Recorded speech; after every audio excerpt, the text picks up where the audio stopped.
The earliest cuneiform tablets discovered in the ancient ruins of Eridu and Uruk reveal a civilization grappling with memories of beings who existed before recorded history began. These clay fragments, some dating to approximately 3200 BC, contain references to entities described as those who watched from the heights of heaven and possessed knowledge that transformed primitive human settlements into sophisticated urban centers. The tablets from Eridu, considered by the Sumerians themselves to be the first city ever built, speak of divine instructors who descended during the time when the earth was young and the waters had not yet separated. Archaeological excavations at Eridu have uncovered 17 distinct building levels, with the deepest layers revealing architectural knowledge that appears to have emerged fully formed rather than through gradual development. What makes these references particularly compelling is their consistent appearance across multiple independent sources spanning thousands of years of Mesopotamian history. The Sumerian King List, composed around 2100 BC but drawing from much earlier sources, explicitly divides rulers into two categories: those who reigned before the Great Flood and those who came after. The antediluvian kings are credited with reigns of extraordinary duration, some lasting tens of thousands of years, while serving under the guidance of beings called the Apkallu, 7 sages who established the fundamental principles of civilization. These accounts appear not as mythological invention, but as careful historical record-keeping, preserved with the same bureaucratic precision the Sumerians applied to commercial transactions and agricultural surveys. Archaeological evidence from the earliest Mesopotamian sites supports these textual accounts, through discoveries of technological capabilities and astronomical knowledge that far exceeded what conventional models attribute to Neolithic societies.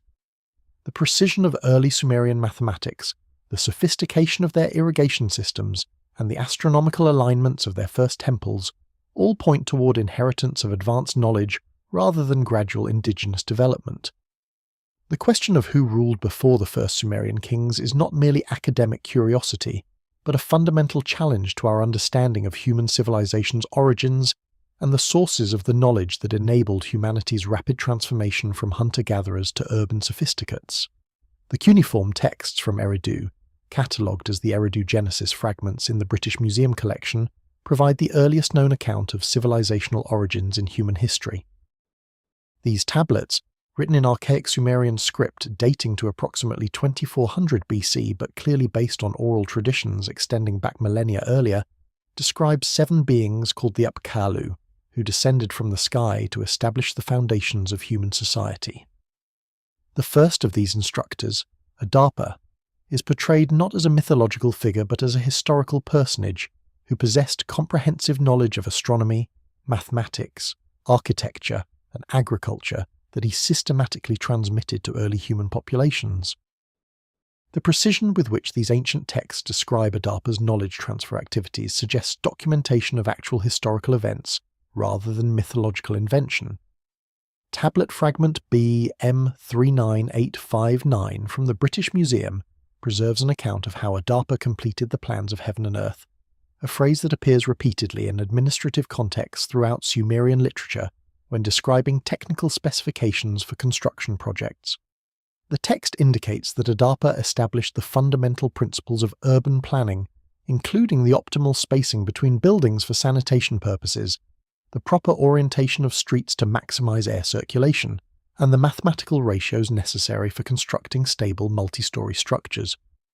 These specifications appear in identical form in much later Mesopotamian building codes, suggesting continuous transmission of standardized technical knowledge across thousands of years.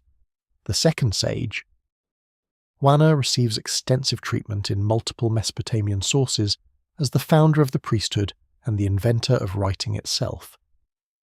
The Babylonian priest historian Berossus, writing in the 3rd century BC, describes Wana in terms that emphasize his physical distinctiveness from normal human populations. According to Berossus, preserved in the writings of Alexander Polyhistor, Wana possessed a fish-like appearance but could assume human form, and his teachings included not only the basics of literacy, but also advanced mathematical techniques for astronomical calculation and the proper construction of temples according to celestial alignments. The description of Wana's amphibious nature has led some scholars to dismiss the account as purely mythological, yet the specific technical knowledge attributed to him appears in the earlier Sumerian written records with a level of sophistication that suggests inheritance from external sources rather than gradual indigenous development. The remaining 5 Apkallu, named in various sources as Wanduga, Enmegalama, Enmebuluga, Anenlilda, and Utwabzu, each contributed specific knowledge domains that became essential to Mesopotamian civilization.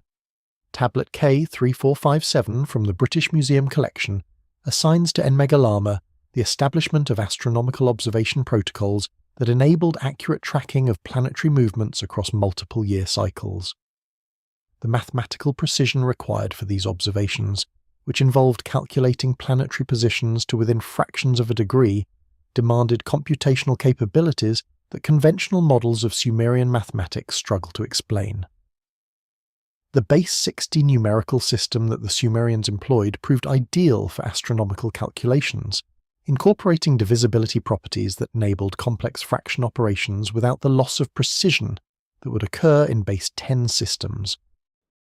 The sophistication of this numerical framework suggests deliberate design by individuals who understood advanced mathematical principles rather than evolutionary development through trial and error.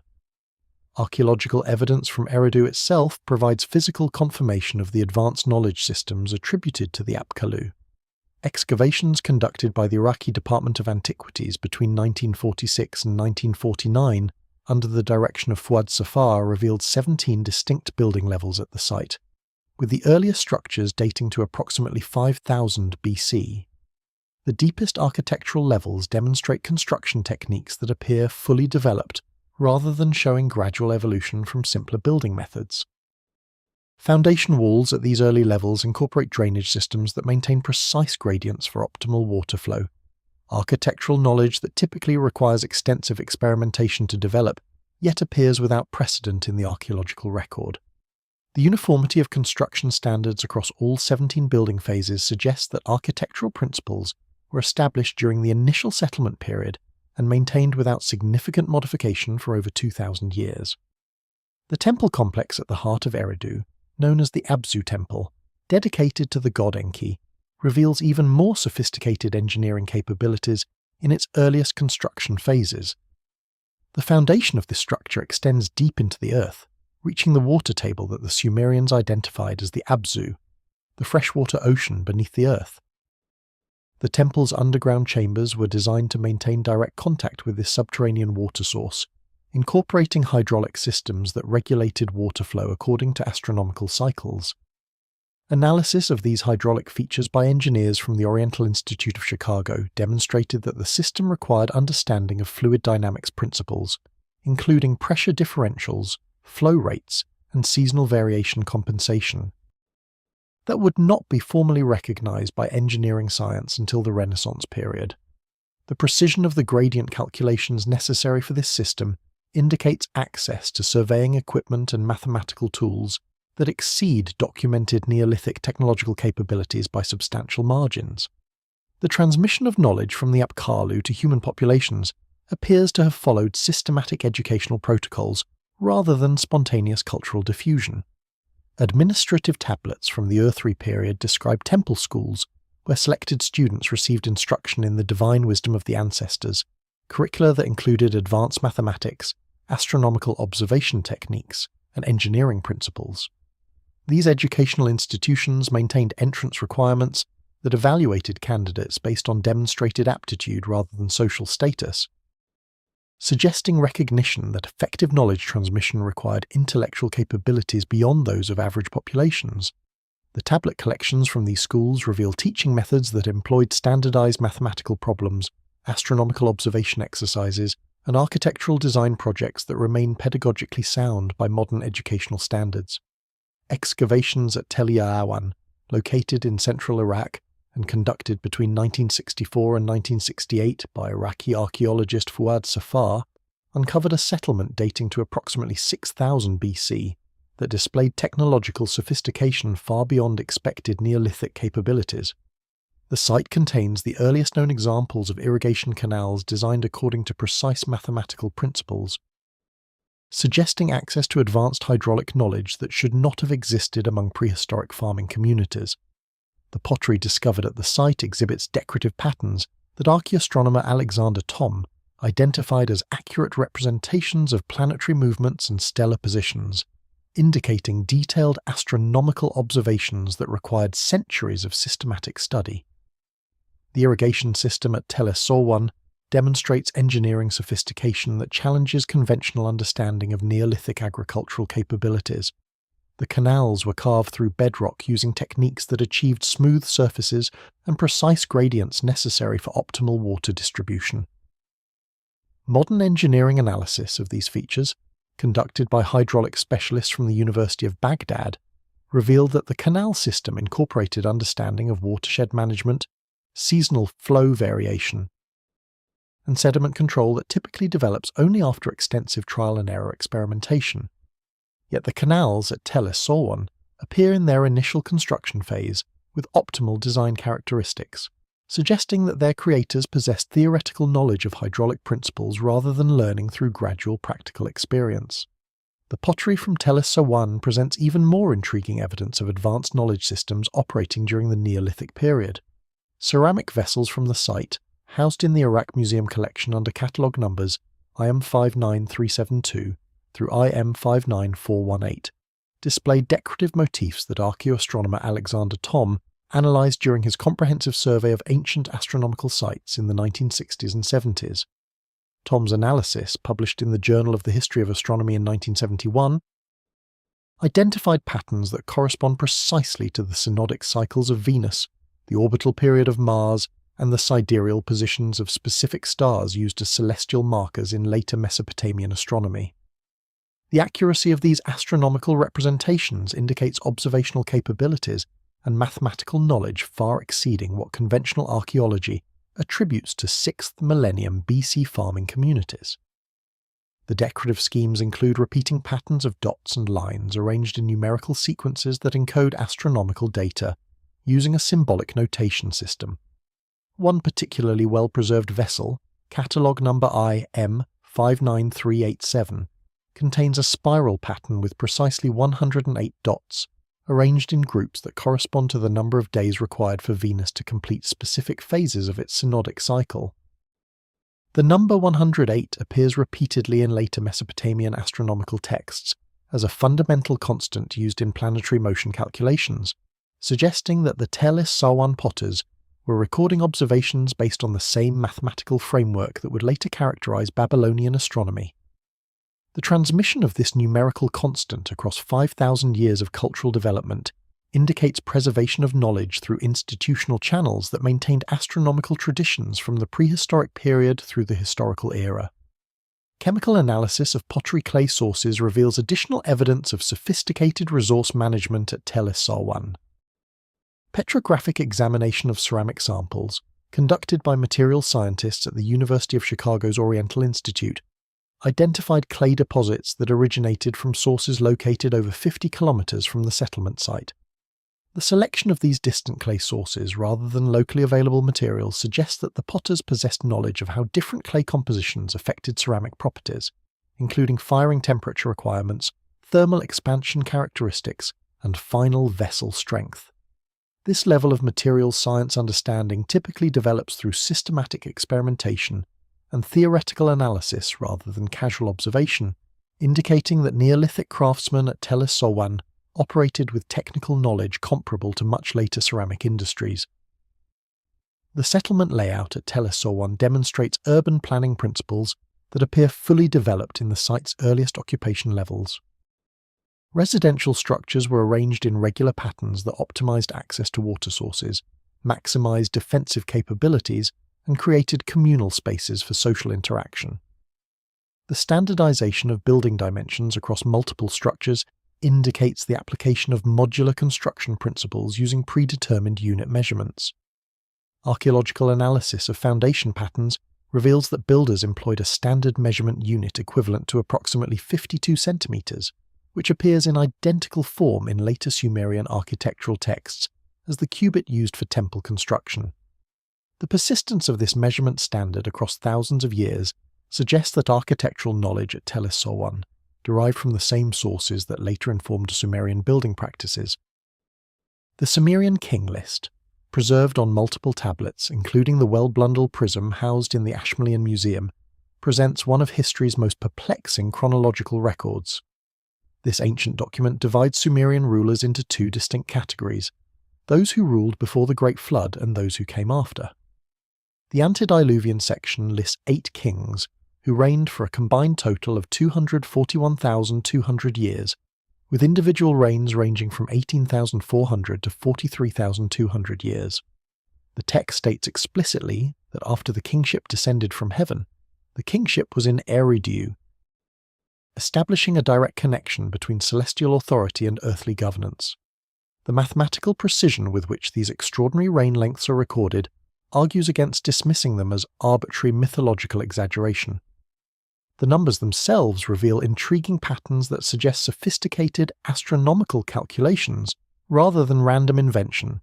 The antediluvian reigns are all multiples of 3,600, a number the Sumerians called a sar, their largest standard numerical unit. This base unit appears throughout Sumerian mathematics and astronomy, suggesting these reign lengths represented calculated periods based on specific temporal measurements rather than symbolic representations of dynastic periods. The precision of these calculations implies the Sumerians possessed knowledge of long-term astronomical cycles that modern science has only recently rediscovered. The first antediluvian king, Allulim, is credited with a reign of 28,800 years, exactly 8 Sar periods. The text describes Allulim as ruling from Eridu and establishes him as the prototype for human kingship, operating under divine authority. The association of Allulim with Eridu, acknowledged by the Sumerians themselves as the first city ever built, creates a chronological framework that places the origins of organized human civilization far deeper in prehistory than conventional archaeology acknowledges. If the King List preserves genuine historical traditions, even in encoded form, the implications for understanding human development become profound. The second king, Alligar, ruled for 36,000 years, equivalent to 10 Sar periods. The text indicates he also reigned from Eridu, suggesting continuity of governmental authority at this primary site. The increasing reign length from the first to second king follows a pattern that continues through the antediluvian list, with later monarchs receiving progressively longer or shorter reigns according to specific numerical relationships. These mathematical patterns indicate that the compiler of the King List was working from source materials that employed consistent chronological calculations rather than assembling random legendary traditions. Subsequent antediluvian kings include Amenluana with a reign of 43,200 years, Enmengalana with 28,800 years, and Dumuzi with 36,000 years. Each of these figures receives minimal biographical information beyond their reign length and ruling city. Yet their names appear in other Sumerian religious and literary texts in contexts that treat them as historical personages rather than purely mythological beings. The consistency of these references across independent sources suggests the antediluvian kings represented genuine traditions about prehistoric rulers rather than later literary inventions.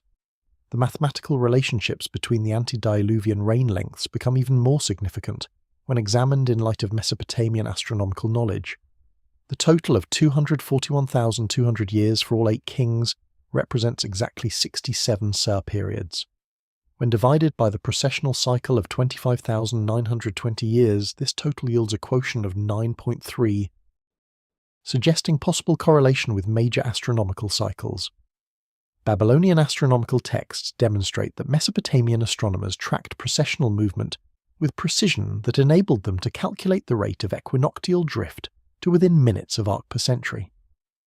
The incorporation of precessional cycle calculations into the King List chronology indicates that the document's compilers possessed advanced astronomical knowledge and used it to structure their historical framework. The flood event that divides the King List into antediluvian and post-diluvian periods receives treatment as a definite historical occurrence rather than mythological metaphor. The text states simply that the flood swept over, after which kingship descended from heaven again, this time to the city of Kish. The matter-of-fact tone of this description matches the bureaucratic style used throughout the document, suggesting the compiler viewed the flood as historical fact requiring no elaboration. The archaeological record from Mesopotamian sites provides some support for this interpretation, through the discovery of substantial flood deposits at Ur, Uruk, Kish and Shuruppak, dating to approximately 2900 BC. The post-diluvian section of the King List shows a dramatic shift in reign lengths, with rulers credited with periods ranging from several hundred to several thousand years, rather than the tens of thousands attributed to antediluvian monarchs. The first post-diluvian king, Gushar of Kish, ruled for 1,200 years according to the text. While still extraordinary by modern standards, this represents a reduction of over 95% from the average antediluvian reign length. The systematic decrease in longevity from the antediluvian to post-diluvian periods parallels similar patterns found in biblical genealogies, suggesting both traditions may preserve memories of actual changes in human lifespan capabilities. Babylonian texts from the Library of Ashurbanipal preserve detailed accounts of the Apkallu, 7 antediluvian sages who served as advisors to the earliest kings and established the fundamental institutions of Mesopotamian civilization.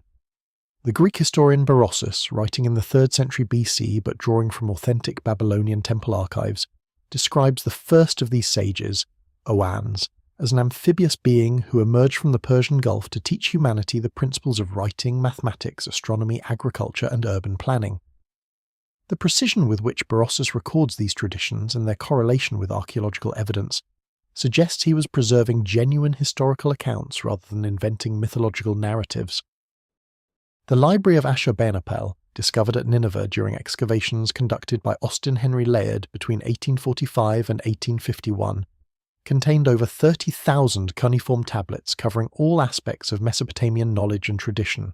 Among these texts, several tablets specifically catalogue the names and accomplishments of the 7 Apkallu who served the antediluvian kings.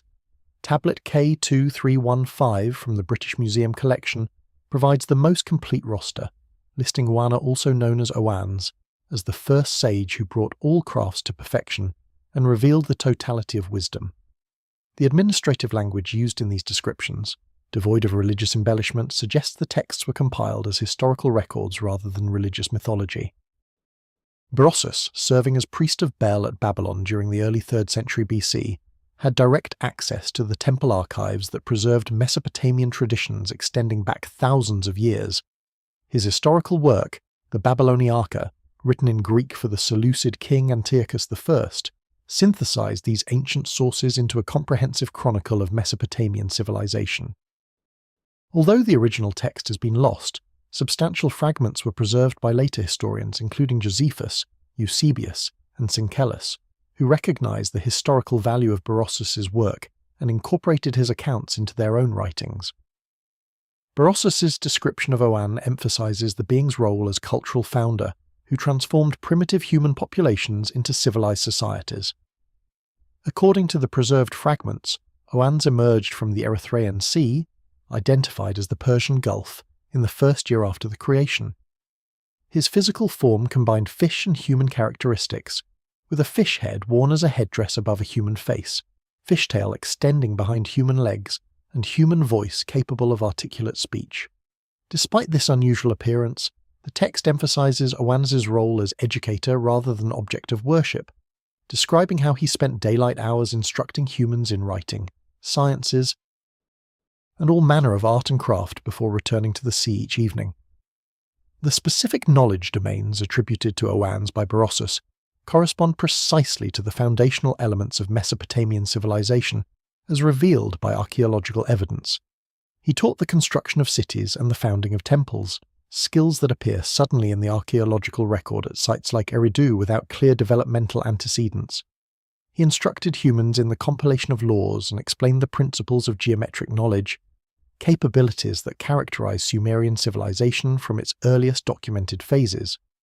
He showed how to collect seeds and gather fruits, and generally instructed humanity in everything that tends to soften human manners and humanize their lives. The systematic nature of this knowledge transfer, covering all essential aspects of civilized life simultaneously, rather than developing gradually over time, challenges evolutionary models of cultural development. The correlation between Berossus's account and archaeological findings from early Mesopotamian sites provides compelling support for the historical authenticity of the Apkallu traditions.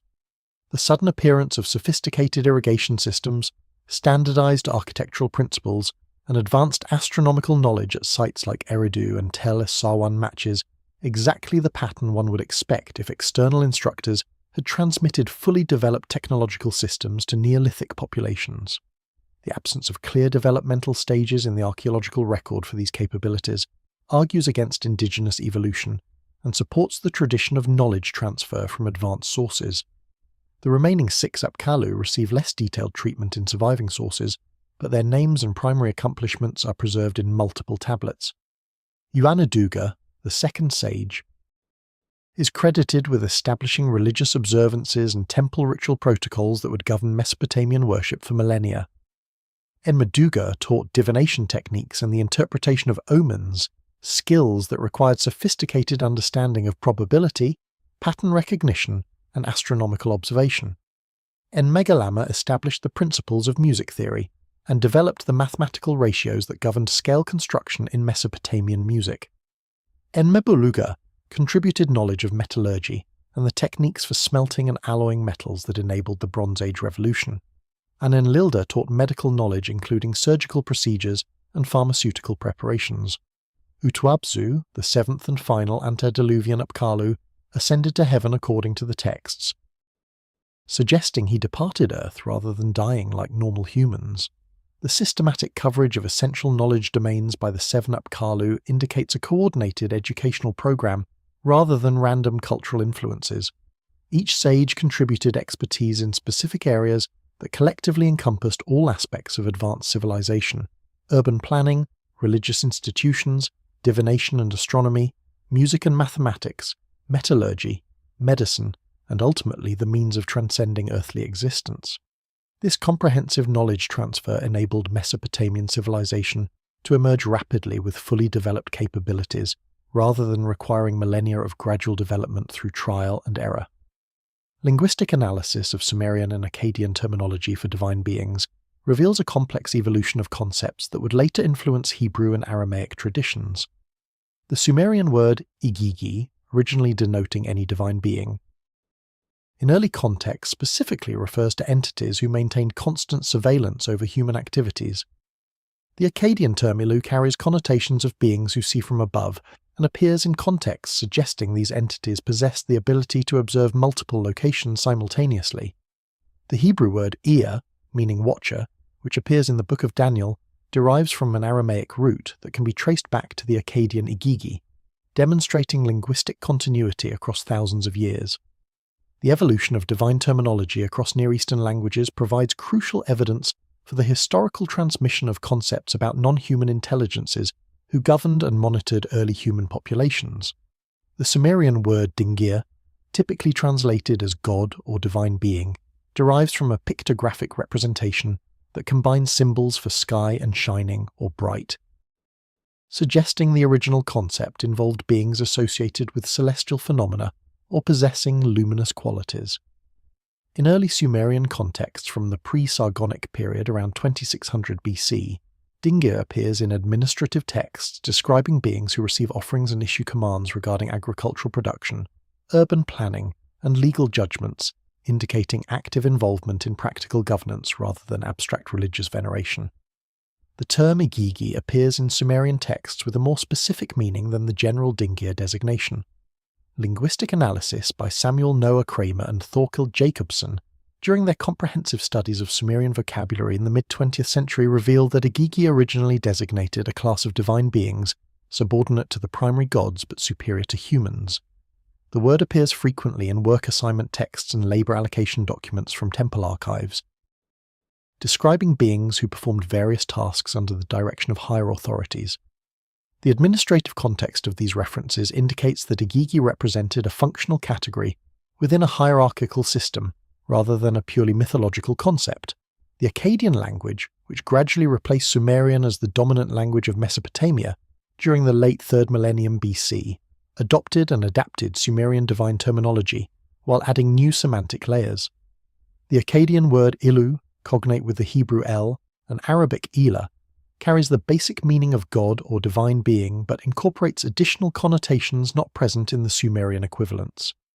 Akkadian lexical texts, particularly those from the Old Babylonian period around 1800 BC, define Ilu using descriptive phrases that emphasize visual surveillance capabilities. The phrases Saina Semi Nanama, meaning those who are seen in heaven, and Sakulati Beswa, meaning those who behold everything, appear repeatedly in contexts defining Ilu, suggesting that observation and surveillance represented core characteristics of these beings. The linguistic connection between Mesopotamian terminology and later Hebrew and Aramaic words for divine watchers provides compelling evidence for cultural transmission of specific concepts about non-human observers. The Hebrew word er, appearing in the book of Daniel chapter 4 verses 13 and 17, designates celestial beings who issue decrees and oversee earthly affairs. The Aramaic form of the word, also spelled Ea but pronounced with slight phonetic variation, appears in the same context with identical meaning. Comparative linguistic analysis reveals that both the Hebrew and Aramaic derive from a common Semitic root that can be traced directly to the Akkadian Eru, meaning to be awake or to watch over. The semantic development of watcher terminology across these languages demonstrates consistent conceptual continuity rather than divergent mythological evolution. In Akkadian texts from the Kassite period around 1400 BC, the verb earu appears in administrative context describing surveillance activities conducted by officials appointed to monitor agricultural production, construction projects, and commercial transactions. The use of identical terminology for both human overseers and divine watchers suggests the Mesopotamians conceived of divine governance using the same organizational models they employed for human administration. This linguistic parallel supports the interpretation that accounts of divine rule preserve memories of actual governmental systems, rather than purely symbolic religious concepts. The Book of Enoch, composed during the Second Temple period around 200 BC but preserving much earlier traditions, employs watcher terminology in ways that directly parallel Mesopotamian usage. The text describes watchers as beings assigned to observe and guide human populations, explicitly stating in chapter 12 verse 2 that the watchers were appointed to watch over humanity. The Greek term used in early Enochic manuscripts, egregoros, translates the Aramaic Ea and carries identical connotations of sleepless vigilance and constant observation. The conceptual consistency between the Enochic watchers and the Mesopotamian Igigi Ilu Ea tradition indicates transmission of specific historical memories about non-human overseers rather than independent invention of similar mythological motifs. The geographical distribution of watcher terminology provides additional evidence for the historical authenticity of these traditions. Cognates of the Akkadian Eru appear in Ugaritic as Ir, in Phoenician as Yer, and in Hebrew as both Ir and the related form Ayin, meaning eye. The widespread distribution of this root across northwest Semitic languages, spoken in regions extending from Mesopotamia through Syria to Canaan, indicates early diffusion of the concept through actual cultural contact rather than later literary borrowing. The consistency of meaning across these linguistic variants, always emphasizing observation and surveillance, demonstrates that the concept maintains stable semantic content during transmission across different language communities and time periods. The megalithic structures at Göbekli Tepe in southeastern Turkey, dating to approximately 9500 BC, present dramatic evidence of sophisticated organizational capabilities and astronomical knowledge among prehistoric populations. Excavations conducted by German archaeologist Klaus Schmidt revealed massive stone pillars arranged in circular formations, featuring precisely carved reliefs of animals and geometric symbols that demonstrate advanced artistic capabilities and symbolic thinking. The astronomical alignments of these structures, identified through detailed surveying by archaeoastronomer Giulio Magli, indicate knowledge of stellar movements and precessional cycles that required centuries of systematic observation to develop. The site consists of multiple circular and oval enclosures, each containing massive T-shaped limestone pillars that stand between 3 and 6 meters in height and weigh up to 20 tons. The largest pillars discovered at the site measure 5.5 meters tall and would have required coordination of hundreds of workers to quarry, transport, and erect. The engineering challenges involved in moving these massive stones from quarries located several hundred meters from the construction site exceed what conventional archaeology attributes to hunter-gatherer populations who supposedly lacked domesticated animals, wheeled vehicles, or metal tools. Yet radiocarbon dating of organic materials from the lowest excavation levels consistently places the initial construction phase between 9600 and 9200 BC, predating the development of agriculture, pottery, and permanent settlements, according to standard archaeological chronologies. The carved reliefs on the pillars demonstrate artistic sophistication that appears fully developed without evident precursors in the archaeological record. The animal figures include lions, bulls, boars, foxes, gazelles, snakes, and various bird species, all rendered with anatomical precision and dynamic composition that rival the finest Paleolithic cave art. Many pillars feature abstract geometric symbols, including circles, crescents, and H-shaped glyphs, whose meanings remain undeciphered but appear systematically across multiple structures, suggesting a coherent symbolic language. The technical skill required to carve these reliefs into hard limestone using only stone tools presents another archaeological puzzle.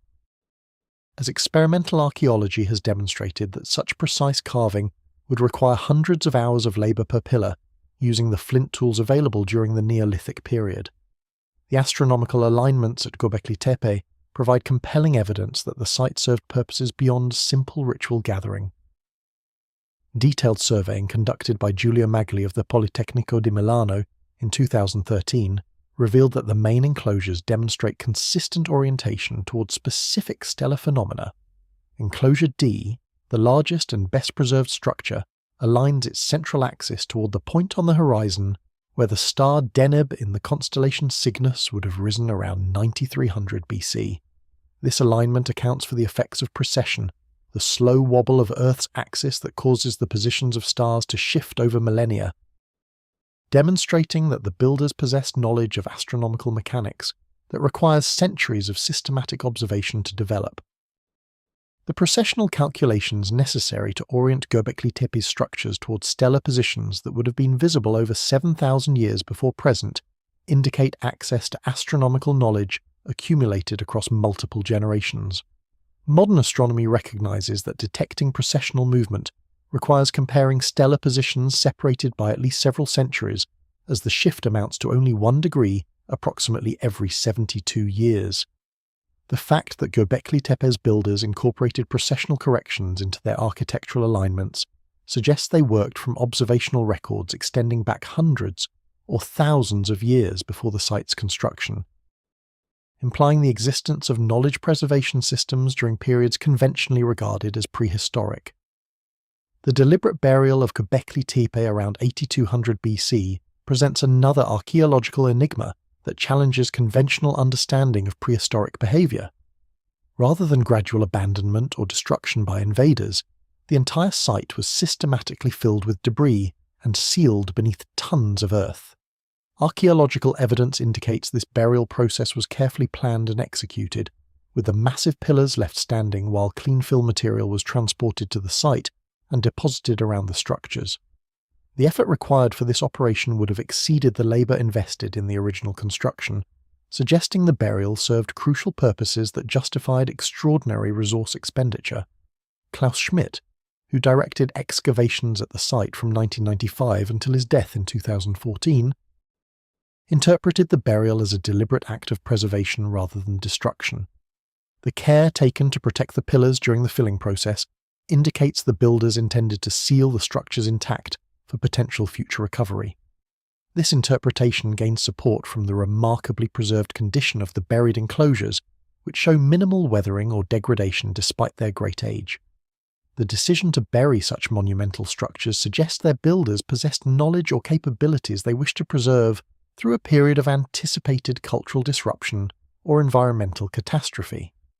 The social organization required to construct Göbekli Tepe challenges fundamental assumptions about Neolithic capabilities and societal development.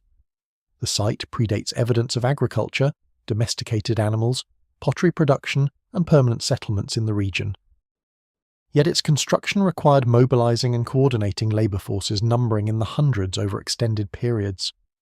Conventional archaeological models propose that complex social hierarchies and specialized labor divisions emerged only after agricultural surplus enabled population growth and social stratification. Göbekli Tepe demonstrates that sophisticated organizational capabilities and monumental construction preceded rather than followed the agricultural revolution, inverting the standard sequence of cultural development. The absence of domestic structures or residential debris at Göbekli Tepe indicates the site served specialized functions rather than permanent habitation. Analysis of animal bones from the site reveals they derive primarily from wild species, particularly gazelle and aurochs, hunted in surrounding regions and transported to Gobekli Tepe for consumption during gatherings or ceremonies. The quantities of bones discovered suggest periodic assemblies involving substantial numbers of participants who travelled to the site from distant locations. This pattern of pilgrimage to a central ceremonial complex predates the emergence of cities and temples by several millennia, indicating that religious or cultural institutions developed independently of urban settlement patterns. The Atra-Hasis Epic, composed around 1700 BC but preserving much earlier Sumerian traditions, contains explicit descriptions of processes by which divine beings created modified humans to serve as workers and administrators. The text describes the goddess Nintu, working under Enki's direction, mixing the clay of the earth with the blood of a slain god to create the first humans. The epic provides specific details about this process, indicating that 14 pieces of clay were prepared, 7 to become males and 7 to become females, with each piece implanted with divine essence and gestated for a specified period before being brought to life. The Atra-Hasis Epic exists in multiple versions preserved on tablets from various Mesopotamian sites, with the most complete manuscript discovered at Sippar and now housed in the British Museum under catalogue numbers BM 78941 and related fragments. The Old Babylonian version of the text dates to approximately 1700 BC, but linguistic analysis reveals it was copied from earlier Sumerian sources that likely originated during the Earthly period around 2100 BC or earlier. The epic's opening section describes conditions before human creation, when the Igigi, lesser divine beings, performed all necessary labour under the direction of the great gods Anu, Enlil and Enki. The narrative framework presents human creation as a solution to a labour crisis among the divine beings themselves. The Igigi had toiled for 40 years, the text specifies, digging the Tigris and Euphrates rivers and performing agricultural labour that sustained the Anunnaki pantheon. Their workload became unbearable, leading to rebellion against their supervisors. The text describes how the Igigi threw down their tools, burned their work implements, and marched to the gate of Enlil's temple, demanding relief from their burdens. This labour dispute among divine beings prompted the decision to create an alternative workforce that could perform necessary tasks while freeing the Igigi from their oppressive duties. Enki proposed the solution of creating a primitive worker, a being that would combine divine intelligence with earthly physical form. The text describes the deliberations of the Divine Council as they evaluated this proposal, weighing the benefits of a new workforce against potential complications from introducing a new category of beings into the cosmic order. The decision required obtaining the blood of a divine being who possessed intelligence and consciousness, which would be mixed with clay to create the new hybrid entity. The god selected for this sacrifice was Geshtui, described in the text as a god who had te'ema, meaning reason or consciousness. His blood would provide the essential divine component that would elevate the clay humans above mere animal existence. The creation procedure receives remarkably detailed description in the epic, suggesting the account preserves technical information rather than vague mythological symbolism. Nintu, also called Mami or Belet Eli in different sections, prepared the clay mixture according to Enki's specifications. The text states that she pinched off 14 pieces of clay, placing 7 on her right side for males and 7 on her left for females. Each piece received an admixture of the divine blood, creating a substance the text describes as adamatu, meaning bloody clay, from which the later Hebrew word Adam may derive. The pieces were then placed in a specialized facility the text calls the House of Fate, where they underwent a maturation period of 10 months, the same gestation period as normal human pregnancy. The birth process involved rituals and procedures described with specificity that suggest practical obstetric knowledge. The text instructs Nintu to loosen the clay when the 10 months have elapsed, wash her hands, and pronounce the incantation of the birth. The newborn humans required additional processing to become functional workers, including teaching them proper behaviour, assigning them specific tasks, and organising them into work groups. The epic describes this acculturation process in terms that parallel modern concepts of socialization and education, indicating the created humans possessed learning capacity, but required cultural programming to function within the divine administrative system. The consequences of human creation unfold across the epic's subsequent sections, revealing complications that arise from introducing beings with divine consciousness into earthly existence. The humans multiplied rapidly, their noise and activity disturbing the peace of the gods. The text describes multiple attempts to reduce human populations through famine, plague, and drought, each thwarted by Enki, who warned his human devotee Atra-Hasis of the impending disasters and provided survival strategies. This pattern of divine population control attempts, followed by Enki's intervention, establishes a recurring theme in Mesopotamian literature, portraying ongoing tension between those who view humans as useful servants and those who see them as troublesome complications. The creation account in Atrahasis finds parallels in other Mesopotamian texts that provide additional technical details about the genetic manipulation procedures. The Enuma Elish, the Babylonian creation epic, describes a similar process but assigns the creation role to Marduk rather than Enki. Tablet 6 of the Enuma Elish states that Marduk bound the rebel god Kingi, cut his arteries, and from his blood created mankind. The text specifies that this creation involved imposing the service of the gods on humans, explicitly establishing their role as workers for divine benefit. The consistency of this motif across independent sources suggests the tradition preserved genuine memories of human origins involving genetic modification, rather than representing later theological invention. The Sumerian King List, a papyrus dating to the reign of Rameses II but drawing from much earlier sources, contains explicit references to rulers who governed Egypt before the first human dynasties. These divine monarchs, described as Netru or god-kings, are recorded as having reigned for periods measured in thousands of years, establishing the fundamental institutions that would characterize Egyptian civilization for millennia.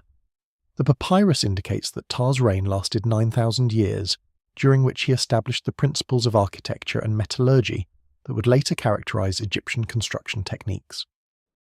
The Sumerian King List, officially catalogued as Papyrus Turin 1974 in the Egyptian Museum of Turin, was discovered by Italian explorer Bernardino Drovetti during his excavations in Egypt in the early 19th century. The papyrus arrived in Italy severely damaged, with many fragments separated and portions of the text lost. Modern reconstruction efforts by Egyptologists, including Kim Ryholt and John Baines, have restored much of the document's structure, revealing its comprehensive scope as a chronological record extending from divine rulers through all historical dynasties to the time of its composition during the 13th century BC. The Divine Rulers section occupies the initial columns of the papyrus, though significant portions of this section survive only in fragmentary form. The preserved entries list Ptah first among the divine kings, assigning him a reign of 9,000 years according to the reconstruction. This extraordinary duration matches the pattern found in the Sumerian King List, suggesting both traditions preserved similar chronological frameworks for prehistoric periods. The Egyptian text does not dismiss these extended reigns as mythological exaggeration, but presents them with the same matter-of-fact tone used for historical pharaohs, indicating the compilers regarded the divine rulers as genuine predecessors to human dynasties. Ptah receives particular emphasis in Egyptian religious and historical texts as the creator deity associated with craftsmanship, architecture, and metallurgy. The Memphite Theology, a text preserved on the Shabaka stone dating to the 25th dynasty, but claiming to reproduce Old Kingdom sources, describes Ptah as creating the world through thought and speech, concepts that correspond to advanced understanding of the power of mental conception and verbal instruction. The association of Ptah with Memphis, Egypt's administrative capital during the Old Kingdom, established his connection with governmental authority and practical knowledge systems that enabled Egyptian civilization to flourish. The architectural principles attributed to Ptah in Egyptian sources include the mathematical ratios and geometric relationships that governed temple construction throughout pharaonic history. The canonical proportions found in Egyptian sacred architecture, including the specific ratios between structure height, width, and internal chamber dimensions, appear consistently from the earliest temples at Abydos and Hierakonpolis through the Ptolemaic period 3,000 years later. This consistency indicates transmission of standardized architectural knowledge across millennia, supporting the tradition that Ptah established these principles during the pre-dynastic period. The mathematical sophistication of these proportional systems, incorporating relationships based on Phirsan, the golden ratio, and pi, demonstrates knowledge of advanced geometry that typically requires theoretical development rather than empirical discovery. The metallurgical knowledge attributed to Ptah finds confirmation in archaeological evidence of sophisticated copper and gold working from pre-dynastic Egypt. Analysis of metal artifacts from Naqada period sites, dating to approximately 3500 BC, reveals smelting techniques and alloying procedures that produce materials with optimal strength and workability characteristics. The chemical compositions of these early bronzes match ratios that modern metallurgy recognizes as ideal for specific applications, suggesting their creators possessed theoretical understanding of metallurgical principles rather than discovering optimal compositions through trial and error. The sudden appearance of this advanced metallurgical knowledge in the archaeological record, without clear developmental stages, supports the tradition of knowledge transmission from divine instructors during the pre-dynastic period. Subsequent divine rulers listed in the Turin Papyrus include Ra, Shu, Geb, Osiris, Seth, and Horus, each credited with establishing specific aspects of Egyptian civilization. Ra's reign focused on solar worship and astronomical observation systems that enabled accurate calendar calculations. The Egyptian civil calendar of 365 days, divided into 12 months of 30 days plus 5 epagamenal days, represents one of humanity's earliest attempts to reconcile lunar and solar cycles into a workable administrative calendar. The mathematical precision required to develop this system and the astronomical observations necessary to calibrate it against actual solar year length demonstrate capabilities far beyond what conventional models attribute to pre-dynastic populations. Shu's contribution centered on atmospheric knowledge and weather prediction, capabilities that enabled agricultural planning and flood forecasting essential to Egyptian prosperity. Ancient Egyptian texts describe Shu as separating heaven from earth, a metaphor that may encode understanding of atmospheric physics and the layered structure of the atmosphere.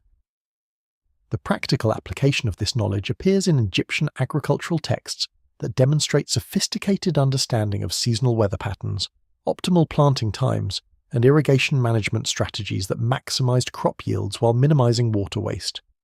Geb's reign established principles of land management, agricultural techniques, and geological knowledge that enabled effective resource extraction. Egyptian mining operations from the pre-dynastic period demonstrate understanding of geological formations, or deposit locations, and extraction techniques that required systematic surveying and mineralogical knowledge. The precision with which early Egyptian miners located valuable stone deposits, including the specific limestone quarries at Tura that provided material for pyramid casing stones, indicates access to geological knowledge that exceeded casual empirical observation. Manetho's Egyptiaca, composed during the 3rd century BC while serving as high priest at Heliopolis, provides additional details about the Zep Tepi period that complement the Turin King List. Manetho's account, preserved in fragments by later historians including Josephus and Eusebius, describes the divine rulers as beings who possessed knowledge of astronomy, mathematics, and engineering that far exceeded human capabilities. The text indicates that these rulers established the calendar system, developed hieroglyphic writing, and created the architectural principles that governed temple construction throughout Egyptian history. Manetho served as high priest at Heliopolis, Egypt's primary center for astronomical observation and mathematical scholarship, during the reign of Ptolemy II Philadelphus in the early 3rd century BC. His position granted access to temple archives containing records extending back to Egypt's earliest periods, including documents that predated the First Dynasty. The Egyptiaca, written in Greek to make Egyptian history accessible to the Hellenistic world, synthesized these ancient sources into a comprehensive chronological framework that later historians recognized as the most authoritative account of Egyptian dynastic succession. The fragments of Manetho's work, preserved by Josephus in his Contra Apionem, describe the pre-dynastic period in terms that emphasize the extraordinary capabilities of the divine rulers. According to Josephus's quotation of Manetho, The gods reigned for 13,900 years, followed by demigods who ruled for 11,025 years, creating a total pre-dynastic period of 24,925 years. These durations far exceed the chronology accepted by modern Egyptology, which places the beginning of the First Dynasty around 3100 BC and allows no time for divine or demigod rulers. Yet Manetho's access to primary sources and his scholarly reputation suggest his chronology derived from authentic Egyptian records rather than imaginative invention. The knowledge systems attributed to the divine rulers by Manetho encompass all foundational elements of Egyptian civilization. Astronomical capabilities included tracking stellar movements with precision sufficient to maintain accurate calendars across millennia, predicting celestial events including eclipses and planetary conjunctions, and understanding precessional cycles that cause slow shifts in stellar positions over thousands of years. These capabilities required not only systematic observation, but also mathematical tools for calculating complex orbital mechanics and long-term astronomical phenomena.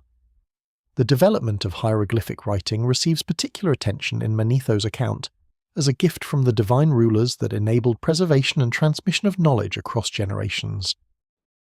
The sophistication of hieroglyphic script, which combines logographic, syllabic, and alphabetic elements in a flexible system capable of expressing complex abstract concepts, suggests deliberate design rather than gradual evolution from pictographic origins.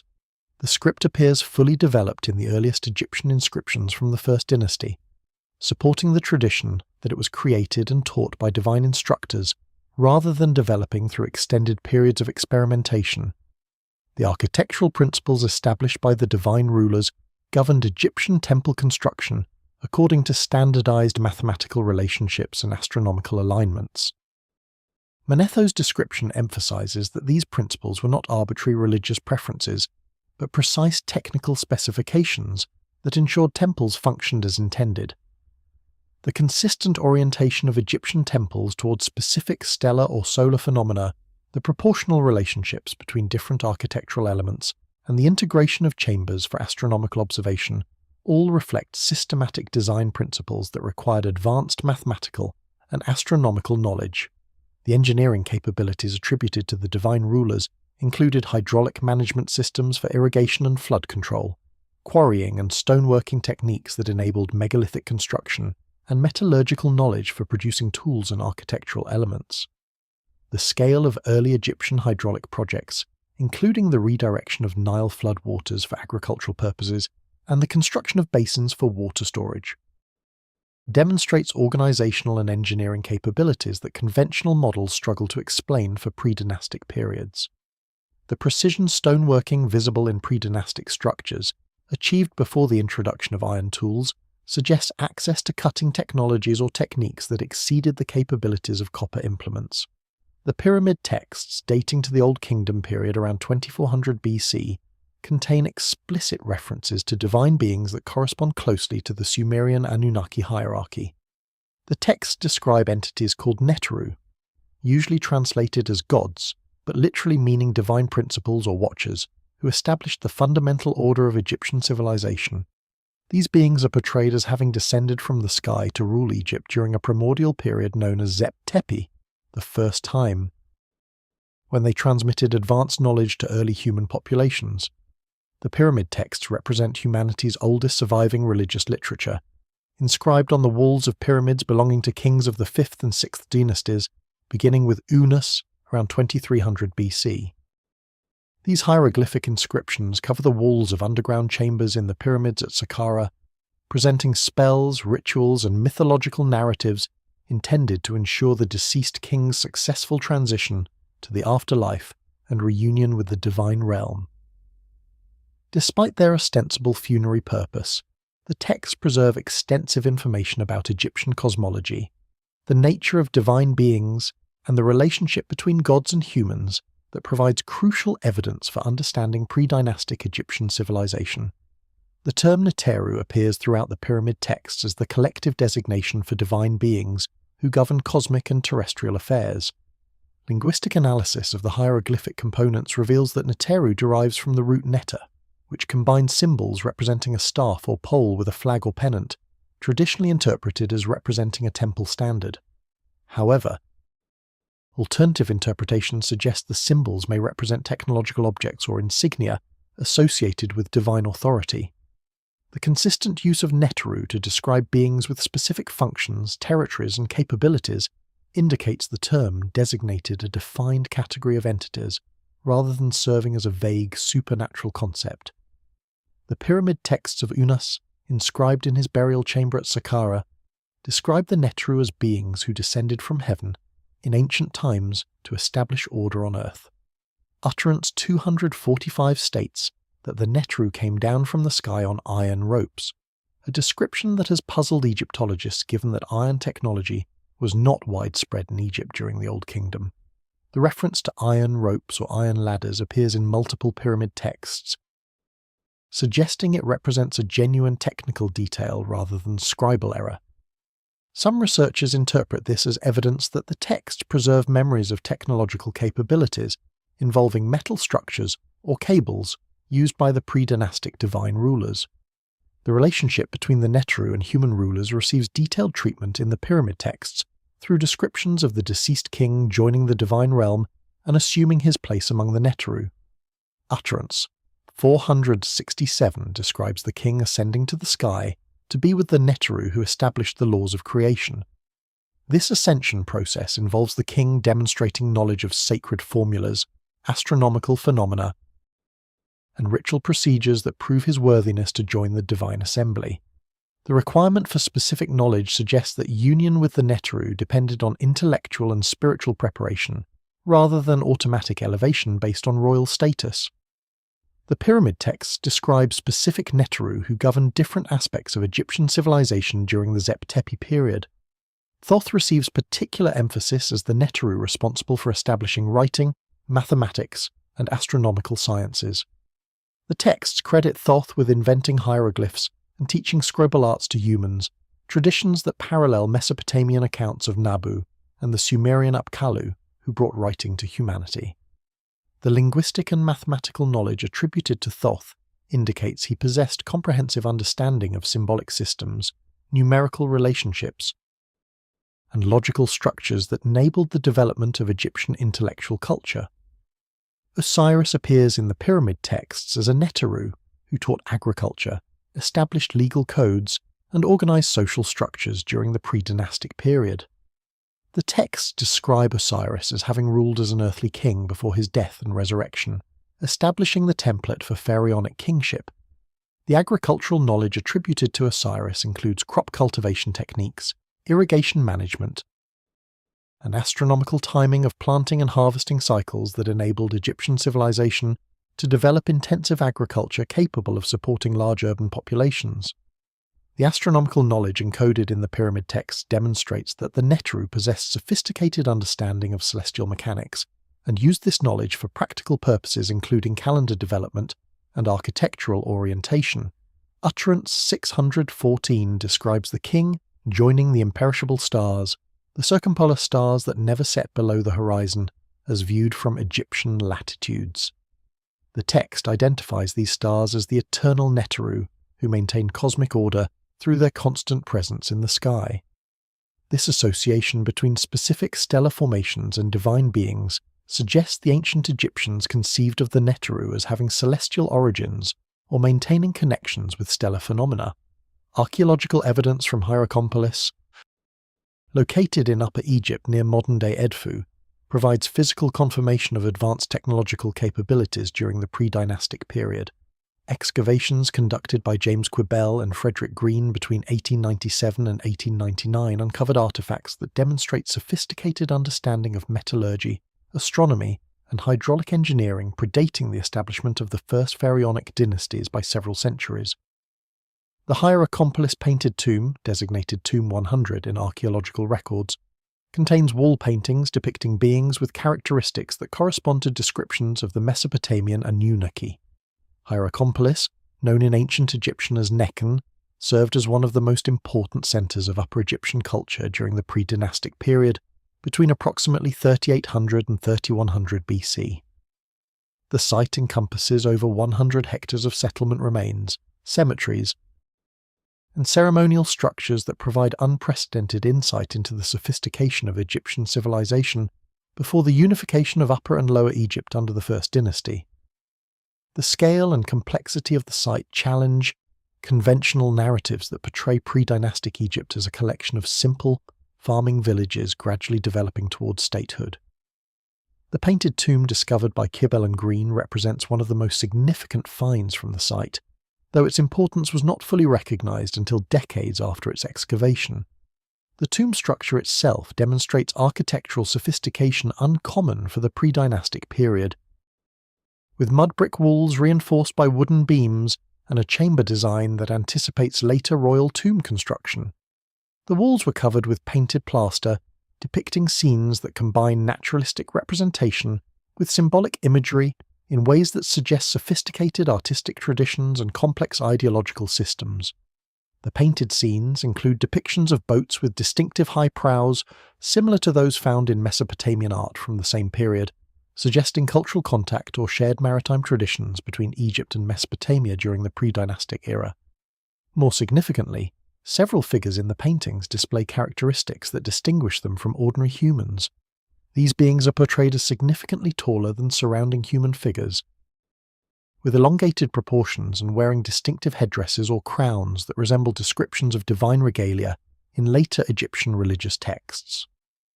The artistic conventions used to depict these figures match those employed in later Egyptian art to distinguish gods from humans, suggesting the tomb paintings preserved visual traditions regarding the appearance of pre-dynastic divine rulers. The metallurgical artifacts recovered from pre-dynastic levels at Hierakonpolis demonstrate technological capabilities that far exceed conventional expectations for this period.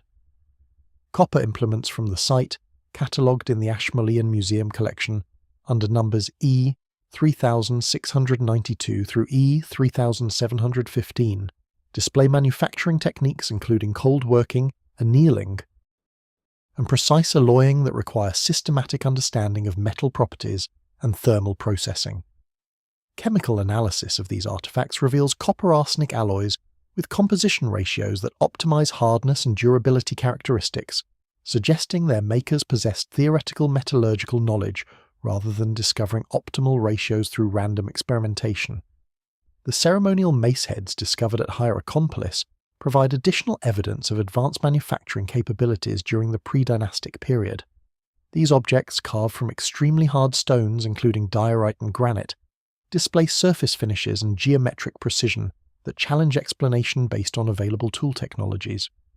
The Scorpion mace head and the Nama mace head, both discovered at Hierakonpolis and now housed in the Ashmolean Museum, exhibit carving precision and surface polish that modern stoneworkers find difficult to replicate using reconstructed ancient tools. The technical requirements for achieving such precision, including maintaining consistent pressures during grinding and polishing operations and creating perfectly spherical forms from irregular stone blocks, suggest access to advanced tools or techniques not preserved in the archaeological record. The astronomical knowledge evident in pre-dynastic Hierakonpolis appears through architectural alignments and artifact decorations that encode celestial observations.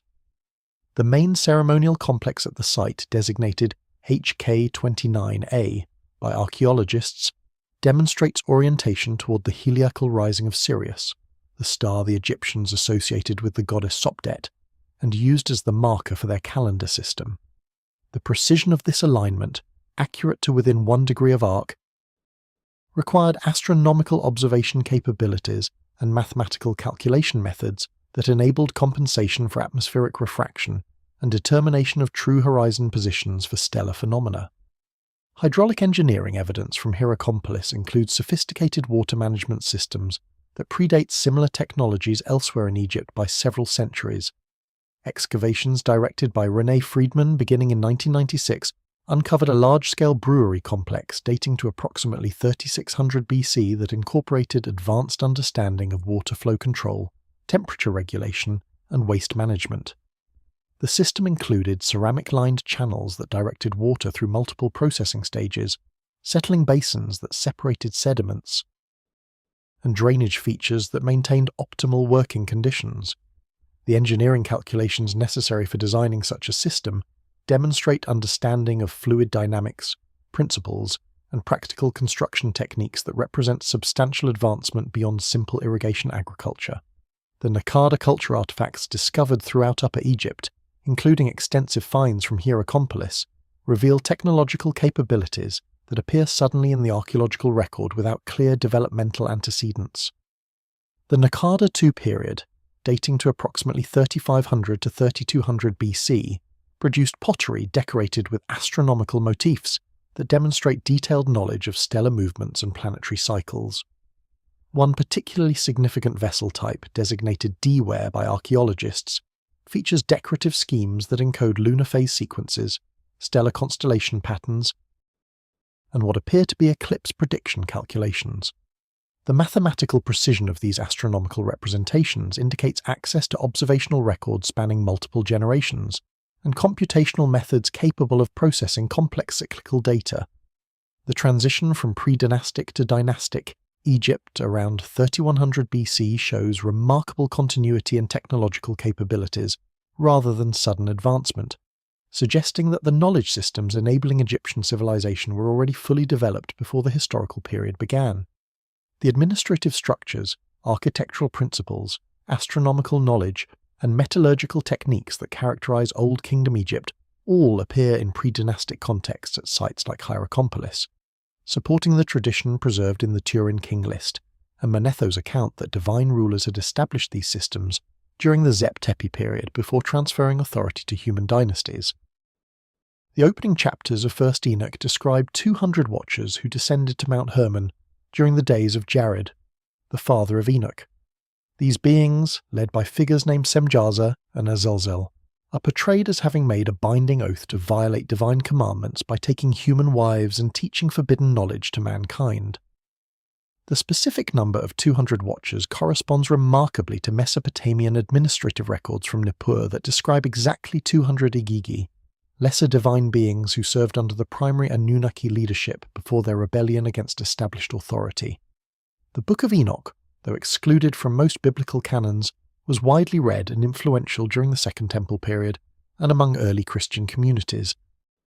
Fragments of the text discovered among the Dead Sea Scrolls at Qumran demonstrate that multiple copies circulated in Judea during the 2nd and 1st centuries BC, indicating the work enjoyed significant popularity and authority.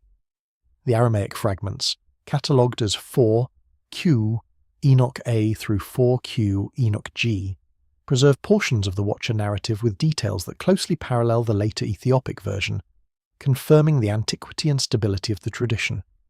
The narrative begins with a precise chronological marker, stating that the Watcher descent occurred during the days of Jared, identified in biblical genealogies as the 5th generation after Adam and the father of Enoch.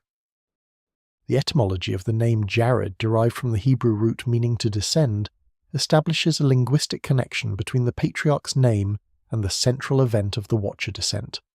This connection suggests the biblical genealogy preserved historical memory of the Watcher arrival as a defining event that structured pre-diluvian chronology. The number of Watchers involved in the descent receives specific emphasis in multiple passages, with chapter 6 verse 6 of 1st Enoch listing the names of the 18 leaders who commanded the 200 total participants. The precision with which these numbers are recorded argues against casual invention and suggests preservation of actual numerical data from historical accounts. The correlation with Mesopotamian records becomes particularly striking when examining administrative tablets from Nippur that enumerate exactly 200 Igigi assigned to Earth service under the direction of Enlil and the Anunnaki Council. Tablet CBS 10,673 from the University of Pennsylvania collection specifically lists 200 Igigi in work assignment rosters, providing independent confirmation of the numerical tradition preserved in 1st Enoch. The location of the Watcher descent receives specific identification as Mount Hermon, designated in the text by its Aramaic name, Syrian. Chapter 6 verse 6 states that the Watchers descended on the summit of Mount Hermon and swore an oath binding themselves to their plan to take human wives. The choice of Mount Hermon for this event was not arbitrary, but reflected the mountain's strategic position and its significance in ancient Near Eastern geography and cosmology. The text indicates the Watchers named the mountain Hermon, which derives from the Hebrew root meaning devoted to destruction, or placed under ban, because on it they swore to devote themselves to their transgressive plan. The oath ceremony described in the text incorporates elements that parallel ancient treaty-making rituals documented in Mesopotamian and Hittite sources. The Watchers bound themselves with mutual curses, invoking destruction upon themselves if they failed to fulfill their commitment. This oath structure matches the format of ancient vassal treaties and alliance documents, suggesting the Enochic narrative preserved authentic details of ancient oath-taking procedures rather than inventing fictional religious ceremony. The seriousness with which the text treats the oath and its binding nature indicates the Watchers understood they were committing to actions that violated established divine law and would result in severe consequences. The leadership structure among the Watchers receives detailed description through the enumeration of their chiefs and the assignment of specific responsibilities to different leaders. Semjaza, identified as the leader of the Watchers, coordinated the overall operation and bore primary responsibility for the transgression. The text describes him as fearing the others might fail in their resolve, prompting the oath ceremony to ensure collective commitment. Azazel, the second-ranking leader, receives particular attention for his role as instructor of forbidden technologies, including metallurgy, weapon-making, and cosmetic arts. The remaining 16 named leaders each commanded groups of the 200 total Watchers and specialized in transmitting specific knowledge domains to human populations. Arachiel taught the signs of the earth, likely referring to geological knowledge and resource location techniques. Amaros taught the resolving of enchantments, suggesting instruction in what moderns might classify as chemistry or pharmacology. Barakiel taught astrology and celestial observation. Kokabel taught the science of the constellations and astronomical calculation. Ezekiel taught knowledge of the clouds, meteorology and weather prediction. Arachiel taught the signs of the earth. Shamsiel taught the signs of the sun, solar astronomy and calendar systems. Sariel taught the course of the moon, lunar cycles and eclipse prediction. The systematic coverage of knowledge domains by the different Watcher chiefs parallels exactly the specialized expertise attributed to the 7 Sumerian Apkallu, suggesting both traditions preserve memories of the same knowledge transfer event from different cultural perspectives. The astronomical knowledge receives particular emphasis in both traditions, with multiple Watcher leaders assigned to different aspects of celestial observation and calculation. This emphasis reflects the fundamental importance of astronomical knowledge for developing accurate calendars, predicting seasonal changes, and establishing the mathematical foundations necessary for advanced civilization. The technological knowledge transmitted by Azazel encompasses metallurgy, weapons manufacturing, and ornamental arts that transformed human material culture. Chapter 8, verse 1 states that Azazel taught men to make swords and knives and shields and breastplates, and made known to them the metals of the earth and the art of working them. This description matches precisely the technological revolution represented by the Bronze Age transition that occurred in the ancient Near East during the 3rd millennium BC. The sudden appearance of advanced metallurgical techniques without clear developmental stages in the archaeological record supports the tradition that this knowledge was transmitted by external instructors rather than developing through gradual indigenous experimentation. The teaching of cosmetic arts to women, including the use of antimony for eye makeup and the selection and processing of precious stones for ornamentation, might seem trivial compared to metallurgical instruction, but carried significant cultural and economic implications. The development of cosmetic industries required sophisticated chemical knowledge for processing minerals into stable pigments, understanding of human physiology to ensure products would not cause harm, and establishment of trade networks for obtaining rare materials. The cosmetic containers and applicators found in ancient Near Eastern archaeological contexts demonstrate manufacturing precision and chemical knowledge that required systematic scientific understanding. Mount Hermon, rising to 2,814 meters above sea level on the border between modern-day Lebanon and Syria, occupies a position of strategic importance that controlled ancient trade routes between Mesopotamia and the Mediterranean coast. Archaeological surveys of Mount Hermon conducted by the Israel Antiquities Authority have revealed extensive remains of ancient religious installations, including massive stone circles and megalithic structures that predate known historical settlements in the region. The summit contains the ruins of a temple complex that exhibits construction techniques similar to those found at Mesopotamian sites associated with the Anunnaki. The mountain's geographical position made it visible from enormous distances across the ancient Near East, serving as a natural landmark for navigation and territorial demarcation. From its summit, clear sight lines extend across the Damascus Plain to the east, the Mediterranean coast to the west, the Galilee and Jordan Valley to the south, and the Bekaa Valley to the north.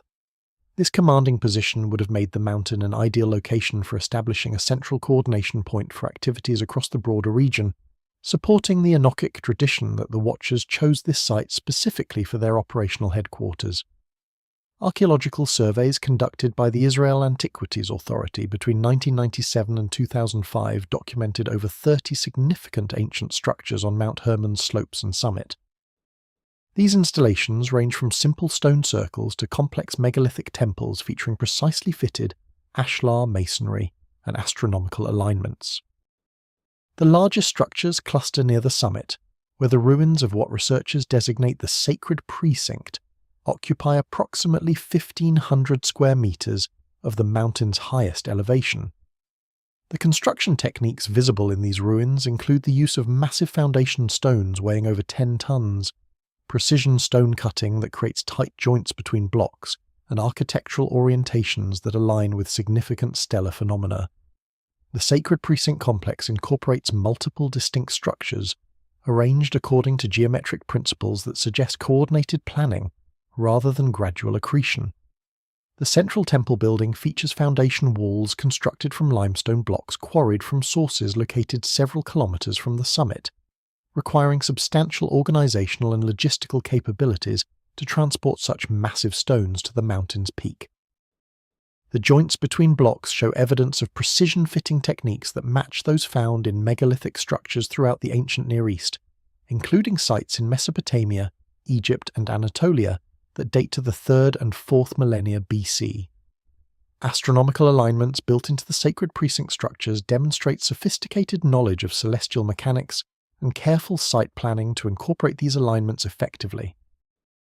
The main temple's eastern entrance aligns precisely with the sunrise position during the vernal equinox, while secondary structures orient toward the heliacal rising positions of significant stars including Sirius and the Pleiades cluster.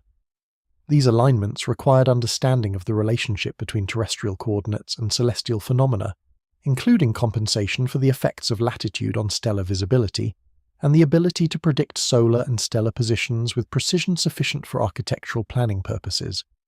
Inscriptions discovered at several Mount Hermon sites provide tantalizing evidence of ancient religious activities centered on the mountain.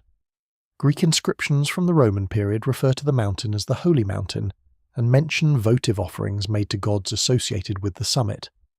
Earlier Aramaic inscriptions, though fragmentary and difficult to date precisely, reference watchers and holy ones in contexts that suggest the terminology derived from pre-existing traditions about the mountain's significance rather than representing innovations of the classical period.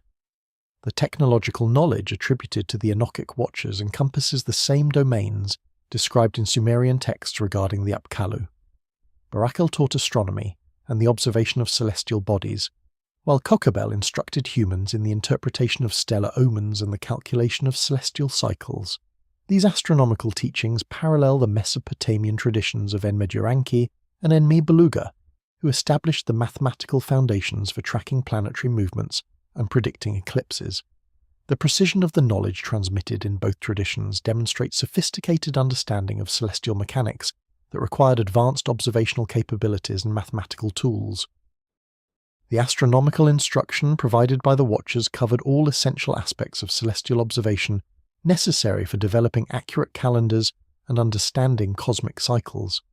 Barakel's teaching of astrology, more accurately understood as astronomy in the ancient context, included methods for tracking stellar positions across the night sky, identifying significant constellations and individual stars, and understanding the relationship between stellar movements and terrestrial seasons. These observations required systematic record-keeping across multiple years to detect the patterns and cycles that govern celestial phenomena. Kokabel's instruction in the science of the constellations involved more advanced astronomical knowledge, including the mathematics necessary for calculating planetary movements and predicting celestial events. The text specifically states that Kokabel taught the signs of the stars, terminology that in ancient astronomical contexts referred to zodiacal constellations and their use for tracking solar and planetary positions throughout the year. The development of zodiacal astronomy required understanding that the sun's apparent path through the sky, the ecliptic, passed through specific stellar groupings that could serve as celestial coordinate markers. This understanding enabled the creation of accurate solar calendars and provided the foundation for planetary motion calculations. The mathematical techniques necessary for astronomical calculation included methods for converting between different timekeeping systems, calculating the lengths of various astronomical cycles, and predicting the positions of celestial bodies at future dates. Babylonian astronomical texts from the 1st millennium BC preserve calculation methods that demonstrate extraordinary mathematical sophistication, including the use of arithmetic sequences to approximate planetary motion, the application of periodic relationships to predict eclipses, and the development of coordinate systems for specifying celestial positions. The attribution of this knowledge to antediluvian watchers in the Enochic tradition suggests these mathematical techniques were inherited from prehistoric sources rather than developed during the historical period. Shamsiel's teaching regarding the signs of the sun focused on solar astronomy and the development of solar calendar systems. Understanding solar cycles required tracking the sun's changing position along the horizon throughout the year, measuring the length of the solar year with precision sufficient to maintain calendar accuracy across multiple generations, and determining optimal methods for intercalating lunar and solar cycles to create lunar-solar calendars. The mathematical relationships governing these cycles, including the Metonic cycle of 19 years that reconciles lunar months with solar years, appear in both Mesopotamian and later Greek astronomical texts, suggesting continuous transmission of solar astronomical knowledge from antediluvian sources. Serial's instruction in the course of the moon encompassed all aspects of lunar astronomy, including the tracking of lunar phases, the calculation of lunar month lengths, and the prediction of eclipses. Lunar astronomy presents particular challenges because the moon's orbit around Earth exhibits irregularities that complicate simple cyclical calculations. The moon's orbital period varies slightly from month to month due to gravitational perturbations from the sun and other factors, requiring sophisticated mathematical methods to achieve accurate long-term predictions. Babylonian lunar theory developed methods for calculating these variations that remained unsurpassed until the development of modern celestial mechanics, suggesting the Watchers transmitted advanced mathematical astronomy rather than simple observational techniques. The eclipse prediction methods taught by the Watchers represented some of the most sophisticated astronomical knowledge available to ancient civilizations. Eclipses occur according to complex cyclical patterns determined by the relationship between the moon's orbital plane and the ecliptic, the apparent path of the sun through the sky. The primary cycle governing eclipse possibilities, the Saros cycle of 18 years and 11 days, enables prediction of eclipse sequences once its period has been determined through observation. Mesopotamian astronomical texts demonstrate detailed knowledge of the Saros cycle and related eclipse prediction methods, supporting the tradition that this knowledge was inherited from antediluvian astronomical instruction. The offspring of the Watchers, described in 1st Enoch as giants called Nephilim, correspond to Mesopotamian accounts of hybrid beings created through unauthorized genetic manipulation. The Sumerian text known as the Marriage of Matu describes the creation of beings who possessed both divine and human characteristics, but were considered abominations by the primary divine authorities. These beings are portrayed as possessing great physical strength and intelligence, but lacking the spiritual qualities necessary for proper integration into either divine or human societies. The Nephilim receive extensive treatment in 1st Enoch as the problematic consequence of Watcher transgression, beings whose existence violated cosmic order and necessitated divine intervention to eliminate them. Chapter 7 describes how the women impregnated by the Watchers bore great giants, whose height was 3,000 ells, equivalent to approximately 1,350 meters if interpreted literally. The obvious impossibility of this measurement has led most scholars to interpret the number symbolically, yet the emphasis on extraordinary size remains consistent across all versions of the tradition. The giants consumed all the acquisitions of men, and when men could no longer sustain them, the giants turned against humanity, devouring people and committing various atrocities. The physical characteristics attributed to the Nephilim consistently emphasize size, strength, and capabilities that exceeded normal human parameters by substantial margins. Later Jewish traditions preserved in the Book of Giants, fragments of which were discovered among the Dead Sea Scrolls, provide additional details about specific Nephilim individuals including Ohia and Hahia, giants who possessed not only extraordinary physical strength, but also knowledge and abilities inherited from their Watcher fathers. These texts describe the giants as capable of understanding divine speech, accessing hidden knowledge, and performing feats impossible for ordinary humans. The Mesopotamian parallels to the Nephilim tradition appear in multiple texts describing hybrid beings created through divine human reproduction or genetic manipulation.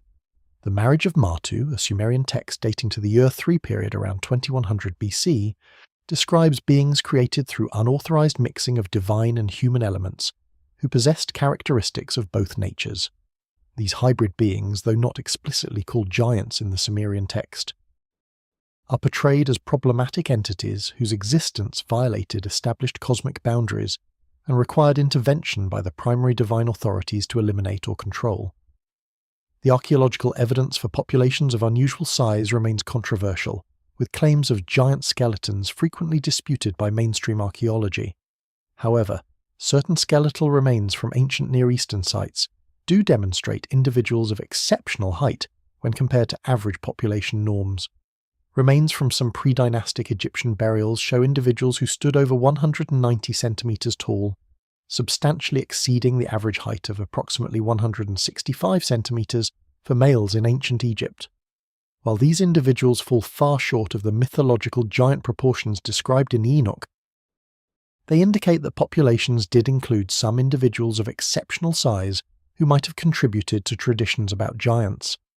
The intellectual and technological capabilities attributed to the Nephilim suggest they inherited not only physical characteristics from their Watcher fathers, but also enhanced cognitive abilities and access to advanced knowledge. The Book of Giants describes specific Nephilim individuals who possessed understanding of divine mysteries, could interpret dreams and visions, and maintained awareness of cosmic events including the impending flood judgment. These capabilities indicate the Nephilim represented attempts to create beings who combined human physical embodiment with divine intellectual and spiritual capacities, though the experiment apparently failed to produce stable, harmonious integration of these dual natures. The flood narrative preserved in 1st Enoch describes divine intervention to eliminate corrupted bloodlines that resulted from unauthorized mixing between celestial and terrestrial genetic material. This account parallels the Mesopotamian flood traditions in the Epic of Gilgamesh and the Atra-Hasis Epic, which describe similar divine decisions to reset human civilization through catastrophic intervention. Archaeological evidence from multiple Mesopotamian sites reveals massive flood deposits dating to approximately 2900 BC that separated earlier cultural remains from later Sumerian civilization, providing physical confirmation of extraordinary flooding events. The Book of Enoch presents the flood as direct divine response to the corruption introduced by Watcher activity and the violence perpetrated by their Nephilim offspring. Chapter 10 describes how the archangels witnessed the destruction caused by the giants and brought the matter before the Most High, who decreed that the earth would be cleansed through a great deluge. The text explicitly states that the flood served to destroy the giants and eliminate the corrupted genetic lines while preserving Noah and his family, who had maintained pure human ancestry untainted by Watcher admixture. This genetic preservation motive appears consistently across multiple flood traditions, suggesting the catastrophe was designed not merely as punishment, but as biological reset to restore human genetic integrity. The Mesopotamian flood accounts in the Epic of Gilgamesh and the Atra-Hasis Epic present remarkably similar narratives of divine decision-making leading to catastrophic inundation. The 11th tablet of Gilgamesh, discovered at Nineveh in the library of Ashurbanipal and now housed in the British Museum as Tablet K3375, describes Utnapishtim's account of surviving the flood through advance warning from the god Ea, equivalent to the Sumerian Enki. The narrative emphasizes that the flood was decided by divine counsel rather than arbitrary divine caprice, with the gods swearing an oath to bring the deluge and destroy humanity. The precise parallel between this divine council decision and the judgment scene in 1st Enoch suggests both traditions preserve memories of the same historical event from different cultural perspectives. The Atra-Hasis Epic provides the most detailed Mesopotamian account of the flood's causes and execution. Tablet 3 of the epic, preserved in Old Babylonian copies dating to 1700 BC, describes how humanity's noise and numbers had become intolerable to the gods, prompting Enlil to propose their elimination through flood. The text indicates this decision followed earlier unsuccessful attempts to reduce human populations through plague and famine, each thwarted by Enki's intervention. The escalation from limited population control to total destruction through flooding suggests the divine authorities viewed the situation as increasingly critical, matching the Enochic portrayal of conditions becoming untenable due to giant violence and corruption. The technical specifications for flood survival vessels in both traditions demonstrate sophisticated naval architecture knowledge that exceeds conventional expectations for ancient shipbuilding capabilities. The Gilgamesh epic provides precise measurements for Utnapishtim's ark, describing it as a cube measuring 120 cubits, approximately 60 meters, on each edge with 7 decks dividing the internal space. This unusual cubic configuration has puzzled scholars, as such a vessel would provide maximum volume for cargo and passengers while maintaining stability in turbulent waters through equal distribution of buoyancy. Modern naval architects analysing these specifications have concluded that the design, though unconventional, would indeed prove seaworthy and optimal for surviving extended periods afloat without propulsion or steering capabilities. The biblical flood account in Genesis provides different dimensional specifications, describing an ark 300 cubits long, 50 cubits wide, and 30 cubits high, approximately 137 meters by 23 meters by 14 meters. This elongated rectangular design represents more conventional ship proportions and would provide excellent stability and capacity for the described function. The naval engineering principles implicit in both designs, including the use of pitch for waterproofing, the incorporation of multiple decks for structural reinforcement and cargo organization, and the provision of ventilation through carefully positioned openings, demonstrate understanding of ship construction principles that required substantial maritime experience to develop. Archaeological excavations at multiple Mesopotamian sites have uncovered flood deposits that provide physical evidence for extraordinary inundation events during the late 4th or early 3rd millennium BC. The most significant discoveries occurred at where Leonard Woolley's excavations between 1922 and 1934 revealed a sterile clay layer approximately 2.4 meters thick, separating pre-dynastic occupation levels from later early dynastic remains. Woolley initially interpreted this deposit as evidence for the biblical flood, though subsequent analysis revealed it dated to approximately 3800 BC and represented localized flooding rather than global inundation. Nevertheless, the extraordinary thickness of the deposit and its occurrence at a major urban center indicates a catastrophic flood event that would have devastated regional populations. Similar flood deposits appear at Kish, where excavations by Stephen Langdon in the 1920s uncovered a flood layer approximately 1.5 meters thick, dating to approximately 2900 BC. At Shurapak, modern Tel Farah, German archaeologists discovered flood deposits dating to the same period, while excavations at Uruk revealed evidence of significant inundation around 3000 BC. The distribution of these deposits across multiple sites separated by substantial distances indicates widespread flooding affected the entire Mesopotamian plain during the late 4th and early 3rd millennia BC, though the deposits at different sites do not always correspond to exactly the same time period. The sedimentological characteristics of the Mesopotamian flood deposits provide crucial information about the nature and source of the flooding.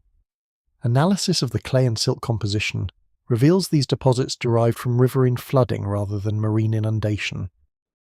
As they lack the distinctive chemical signatures and microfossil assemblages characteristic of seawater, the fine-grained nature of the sediments and their uniform deposition across large areas indicate sustained flooding over extended periods, rather than brief violent inundation. The thickness of deposits, reaching over 2 meters at some locations, suggests water depths and durations far exceeding normal seasonal flooding, supporting traditions of catastrophic rather than routine flood events. The absence of human remains and valuable artifacts within the flood deposits at most sites suggests populations received advance warning and evacuated before the worst flooding occurred. At Woolley noted that the flood layer contained no artifacts or structural remains, indicating the city was abandoned before inundation. This pattern matches the flood narrative's emphasis on advance warning provided to selected individuals, allowing preparation and evacuation that prevented total population loss.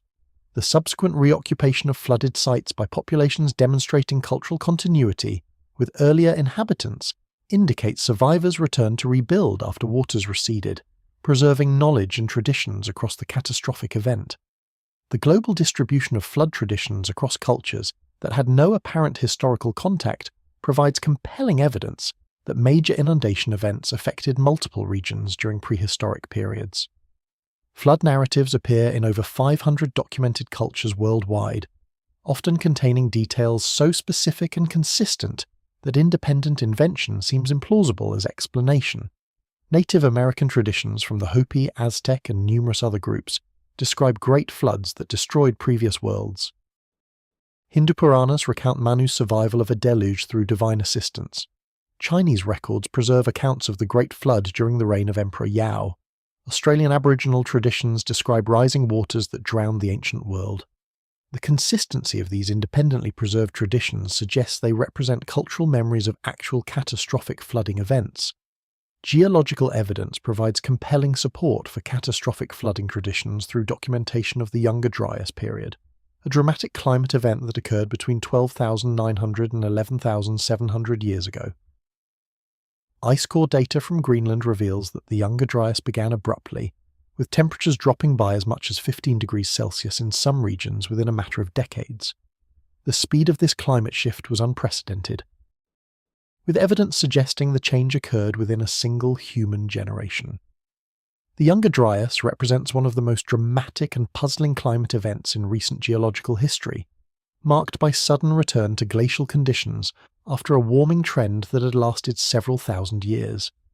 The event's name derives from Dryas octopetala, an Arctic alpine plant whose pollen appears abundantly in European sediment cores from this period, indicating the return of tundra vegetation to regions that had recently supported temperate forests.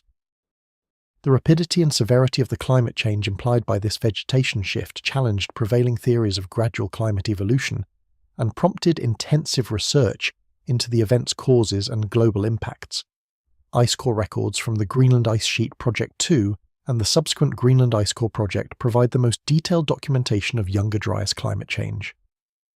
These cores, extracted from depths exceeding 3,000 meters in the Greenland ice sheet, preserve annual layers of snow accumulation extending back over 100,000 years. Chemical analysis of the ice layers enables reconstruction of past temperatures, atmospheric composition, and precipitation patterns with unprecedented precision. The Younger Dryas boundary appears in these cores as a sharp transition occurring over a period of approximately 3 years, with temperatures dropping by 10 to 15 degrees Celsius and remaining depressed for the subsequent 1,200 years. The oxygen isotope ratios preserved in ice cores provide the primary evidence for temperature reconstruction.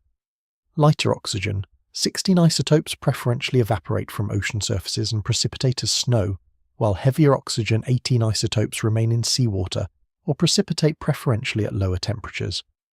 The ratio between these isotopes in ice layers directly reflects the temperature conditions during snow formation, enabling quantitative temperature estimates. The dramatic shift in oxygen isotope ratios at the Younger Dryas boundary indicates cooling of extraordinary magnitude and rapidity that exceeds any climate change documented in ice core records from more recent periods. The dust content preserved in Younger Dryas ice layers reveals additional evidence of catastrophic environmental disruption during this period. The ice contains dramatically elevated concentrations of windblown dust particles, indicating increased atmospheric dust loading from exposed soils and reduced vegetation cover. The chemical composition of these dust particles enables identification of their source regions, revealing that Younger Dryas dust derived from areas across North America, Europe, and Asia that experienced environmental devastation. The dust concentrations during peak Younger Dryas conditions exceeded background levels by factors of 10 to 20, suggesting atmospheric conditions that would have reduced solar radiation reaching Earth's surface and contributed to sustained cooling. The methane concentrations preserved in ice core bubbles provide independent confirmation of rapid climate change and its global extent. Methane production in wetlands correlates directly with temperature and biological activity, making atmospheric methane concentration a sensitive indicator of global climate conditions. The younger Dryas ice layers show methane concentrations dropping by approximately 50% within decades of the onset, indicating widespread cooling affected tropical and subtropical regions where most methane production occurs. The synchronous appearance of this methane decline in both Greenland and Antarctic ice cores demonstrates the younger Dryas represented a global rather than regional climate event. The Antarctic ice core records reveal that younger Dryas cooling affected both hemispheres, though with different timing and magnitude. The Epica Dome Sea ice core from Antarctica shows a warming trend during the younger Dryas period, opposite to the northern hemisphere cooling, a pattern termed the bipolar seesaw that reflects reorganization of global ocean circulation. This circulation change involved the shutdown or substantial weakening of the Atlantic meridional overturning circulation, the ocean current system that transports heat from tropical regions to the North Atlantic. The disruption of this heat transport mechanism explains the severe northern hemisphere cooling, while southern hemisphere regions experience compensatory warming. The ecological impacts of younger Dryas climate change appear dramatically in pollen records from lake and bog sediments across the northern hemisphere. Temperate tree species including oak, elm and lime that had expanded northward during the warming period preceding the younger Dryas disappeared from most of their range within decades, replaced by cold-adapted species including birch, willow and Arctic grasses. The rapidity of this vegetation change indicates that many tree populations experience complete local extinction, with surviving populations restricted to small refugia in climatically favourable locations. The subsequent recovery of temperate forests after the younger Dryas ended required several centuries, as tree species slowly recolonized their former ranges from these limited refugia. The megafaunal extinctions that occurred across North America, Europe and Asia during the younger Dryas period eliminated approximately 75% of large mammal species from affected continents. Mammoths, mastodons, giant ground sloths, saber-toothed cats, dire wolves, and dozens of other species disappeared within a narrow time window coinciding with the younger Dryas onset. The synchronicity of these extinctions across multiple continents and their correlation with dramatic climate change suggests environmental catastrophe played a crucial role in megafaunal collapse, though debate continues regarding the relative importance of climate change versus human hunting pressure in driving extinctions. Recent research has identified evidence of a cosmic impact event that may have triggered the younger Dryas climate change. The impact hypothesis, supported by discoveries of nanodiamonds, iridium anomalies, and shocked quartz in sediment layers dating to 12,900 years ago, suggests that a comet or asteroid impact caused massive environmental disruption. The impact markers have been found at sites across North America, Europe, and Asia, indicating a global catastrophe of unprecedented scale. The younger Dryas impact hypothesis emerged from investigations of the younger Dryas boundary layer, a distinctive sediment horizon dating to 12,900 years ago that appears at archaeological and geological sites across North America and subsequently discovered at sites worldwide. Research teams led by Richard Firestone, Alan West and James Kennett identified unusual concentrations of materials in this boundary layer that suggest extraterrestrial impact, including nanodiamonds, magnetic spherules, iridium enrichment, and high-temperature melt glass. The distribution of these impact markers across multiple continents indicates either a fragmented impactor that struck multiple locations or a large airburst event that distributed impact materials globally. Nanodiamonds represent one of the most diagnostic impact markers in the younger Dryas boundary layer. These microscopic diamond crystals form only under conditions of extreme pressure and temperature, such as those generated during meteorite impacts or nuclear explosions. The nanodiamonds discovered in younger Dryas sediments include multiple distinct types with different crystal structures, including cubic diamonds, hexagonal lonsdalate diamonds, and carbon onions, each indicating formation under specific pressure-temperature conditions. The presence of these diverse nanodiamond types in sediments distributed across North America, Europe, and Asia argues strongly for their formation during a cosmic impact event rather than through terrestrial processes. The platinum enrichment discovered in younger Dryas boundary sediments provides additional evidence for extraterrestrial impact. Platinum concentrations in the boundary layer exceed background levels by factors of 100 or more at some sites, creating a distinctive platinum spike similar to the iridium anomaly that marks the Cretaceous-Paleogene boundary associated with the dinosaur extinction. Platinum and related platinum group elements occur in much higher concentrations in meteoritic material than in Earth's crust, making their enrichment in sediment layers a reliable indicator of extraterrestrial input. The global distribution of the platinum spike across sites in North America, Europe, Greenland, and Chile indicates widespread deposition of extraterrestrial material during the Younger Dryas onset. Carbon spherules and magnetic spherules found abundantly in Younger Dryas boundary sediments provide evidence of the extreme temperatures generated during the impact event. These microscopic particles exhibit characteristics consistent with formation in fires exceeding 2,200 degrees Celsius, including specific mineral assemblages, carbon structures, and magnetic properties that form only at extreme temperatures. Analysis of gases trapped within the spherules reveals isotopic signatures matching those found in known impact craters, providing additional confirmation of their impact origin. The abundance of these spherules in Younger Dryas sediments suggests continental-scale wildfires burned across vast areas following the impact. The shocked quartz grains discovered in some Younger Dryas boundary deposits display distinctive planar deformation features that form only under the extreme pressures generated by meteorite impacts or nuclear explosions. These microscopic parallel fracture planes within quartz crystals develop when shockwaves subject the crystals to pressures exceeding 10 gigapascals. Conditions that occur naturally only during impact events. The presence of shocked quartz at multiple Younger Dryas boundary sites provides direct physical evidence of impact-generated shockwaves affecting these locations. Computer modelling of potential Younger Dryas impact scenarios suggests the impactor was likely a comet fragment or fragments, rather than a stony or metallic asteroid.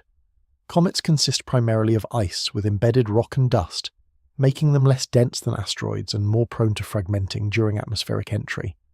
A fragmented comet striking Earth would create multiple impact sites distributed across a broad area while also producing extensive airbursts that would distribute impact materials globally without creating large craters. This scenario matches the distribution of Younger Dryas impact markers, which appear at numerous sites across multiple continents but are not associated with any single large impact crater. The environmental consequences of the proposed Younger Dryas impact would have been catastrophic and immediate. The impact or impacts would have generated massive amounts of dust and aerosols that blocked solar radiation, triggering rapid cooling. Impact-generated wildfires would have burned across millions of square kilometers, releasing enormous quantities of smoke and soot into the atmosphere and contributing to solar dimming. The combination of impact winter conditions and sustained atmospheric dust loading would have caused agricultural collapse, ecosystem disruption, and mass starvation among human and animal populations.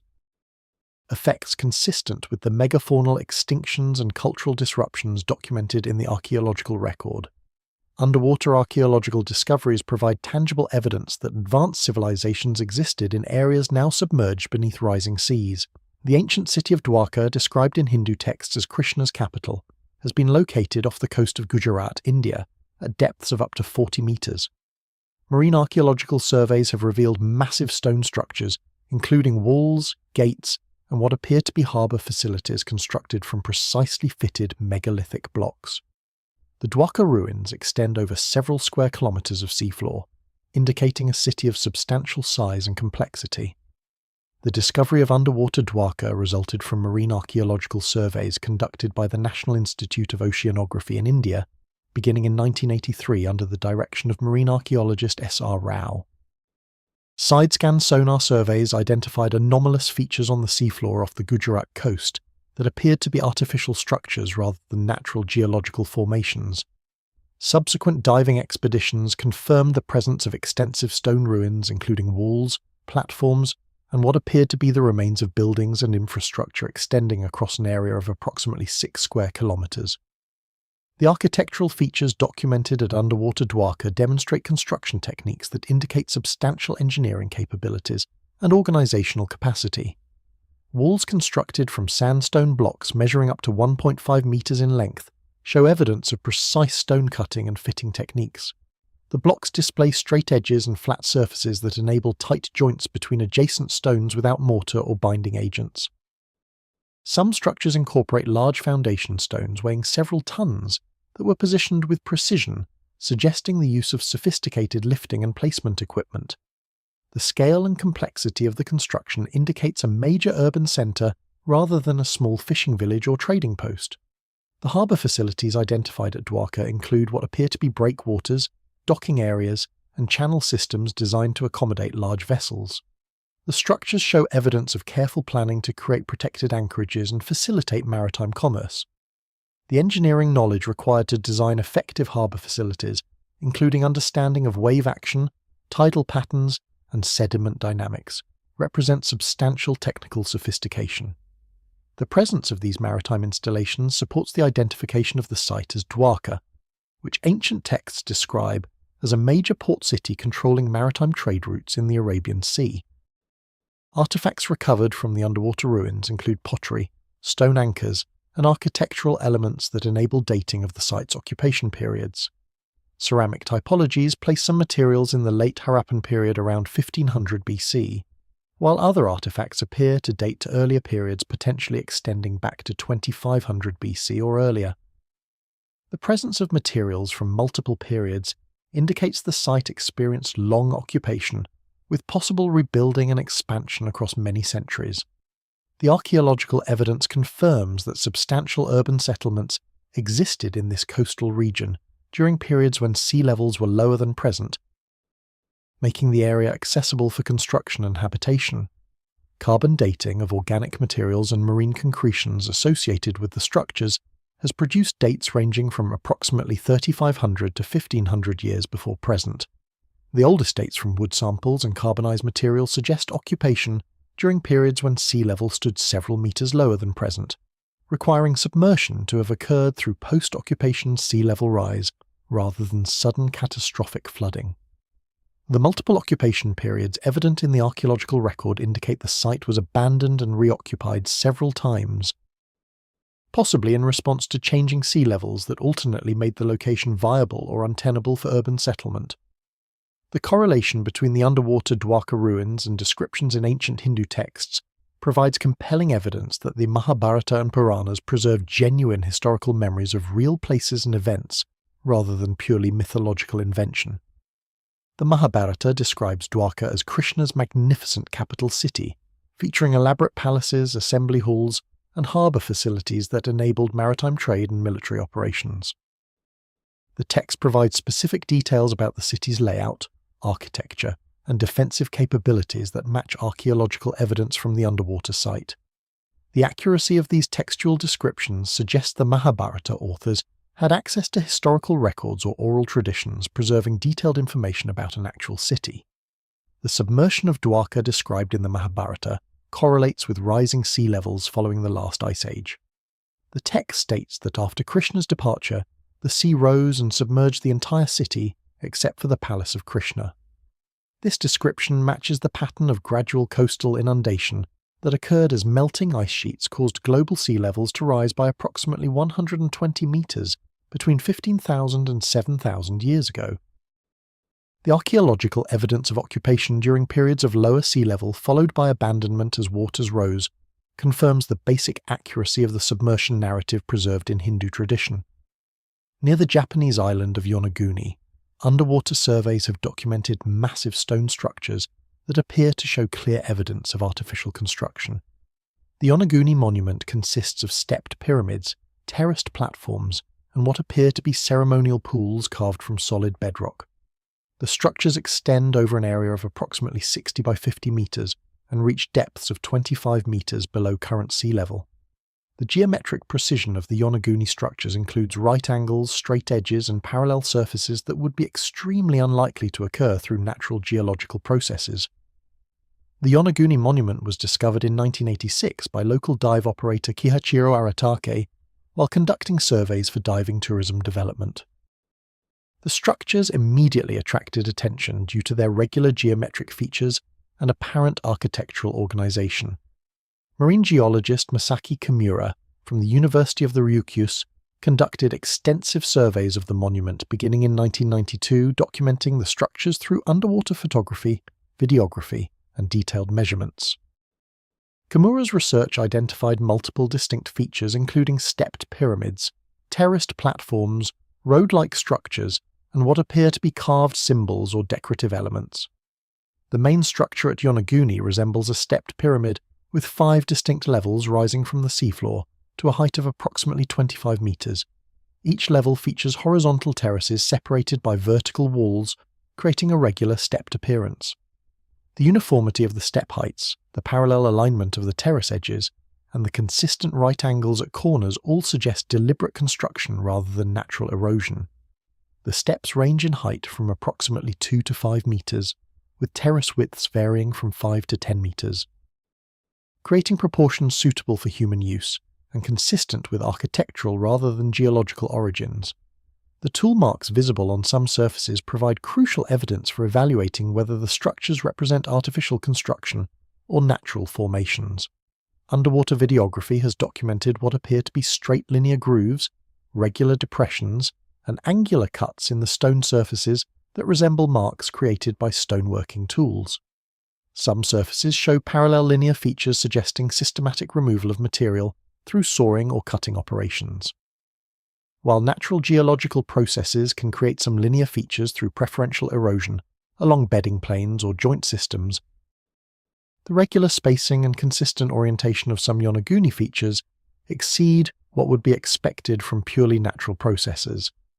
The staircase features documented at multiple locations on the monument present some of the most compelling evidence for artificial construction. These features consist of regular steps with uniform heights and treads that would be functional for human use. One staircase feature includes approximately 10 steps, with heights of approximately 20 centimeters and treads of approximately 50 centimeters. Proportions that match human ergonomic requirements for comfortable climbing. The consistency of these dimensions across multiple steps and the presence of similar staircase features at different locations on the monument argue for intentional construction rather than fortuitous natural fracturing. The dating of the Yonaguni monument presents challenges due to the difficulty of directly dating stone structures that contain no organic materials suitable for radiocarbon analysis. The depth at which the structures now rest below sea level provides an indirect dating method based on sea level history. The monument's summit at approximately 5 meters below current sea level corresponds to a shoreline position that existed approximately 10,000 to 8,000 years ago during the final stages of post-glacial sea level rise. If the structures were constructed on dry land, as their architectural features suggest, they must date to periods when sea level stood lower than present, placing their construction at least 8,000 years ago, and potentially much earlier. Geological analysis of the rock formations at Yonaguni reveals that the structures are carved from mudstone and sandstone layers that naturally fracture along bedding planes and joint systems. Some geologists, notably Robert Schoch from Boston University, have argued that these natural fracture patterns can explain most or all of the monument's features without requiring human construction. Schoch's analysis emphasizes that the right angles and straight edges visible at Yonaguni correspond to natural joint orientations in the bedrock, and that erosional processes can create terrace-like features through preferential weathering of softer layers. The debate between artificial construction and natural formation hypotheses for Yonaguni remains unresolved, with evidence supporting both interpretations.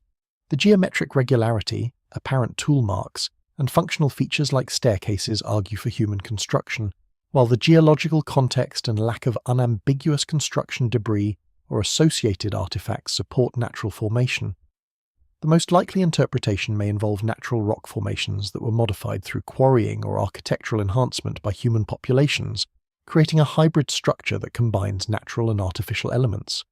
This interpretation would explain both the geometric regularity suggesting human intervention and the geological characteristics indicating natural bedrock formation as the foundation for the structures. Sea level changes during the last ice age created vast areas of exposed continental shelf that could have supported large populations and advanced civilizations. At the peak of the last glaciation approximately 20,000 years ago, global sea levels were between 100 and 140 meters lower than current levels. This exposure revealed land bridges connecting continents and created extensive coastal plains that are now submerged beneath hundreds of feet of water. The Sunda Shelf connected the Indonesian archipelago, Malaysia, and parts of Thailand in a single landmass, covering more than 1.8 million square kilometres. The magnitude of sea level change during glacial cycles represents one of the most dramatic alterations of Earth's geography in recent geological history. During glacial maximi, enormous quantities of water became locked in continental ice sheets, covering North America, Europe and Asia, with the Laurentide ice sheet alone containing enough frozen water to lower global sea level by approximately 70 metres. The combined effects of all ice sheets reduced ocean volume sufficiently to expose vast areas of continental shelf that had been submerged during previous interglacial periods. The resulting geography differed dramatically from the modern configuration of continents and islands, creating land connections that facilitated human migration and supported ecosystems that no longer exist. The Sunda Shelf, also known as Sunderland, represented the largest area of exposed continental shelf during the last glacial maximum. This vast region connected what are now separate islands of the Indonesian archipelago into a single landmass that extended the Asian continent southward by over 1,000 kilometres. The exposed shelf area included all of present-day Java, Sumatra, Borneo, and numerous smaller islands, creating a subcontinent comparable in size to modern India. The Sunda region featured diverse environments including river valleys, coastal plains, and upland areas that could have supported substantial human populations and provided resources for developing advanced cultures. The river systems draining through Sunderland during periods of low sea level created extensive valley networks that are now submerged beneath the Java Sea and South China Sea.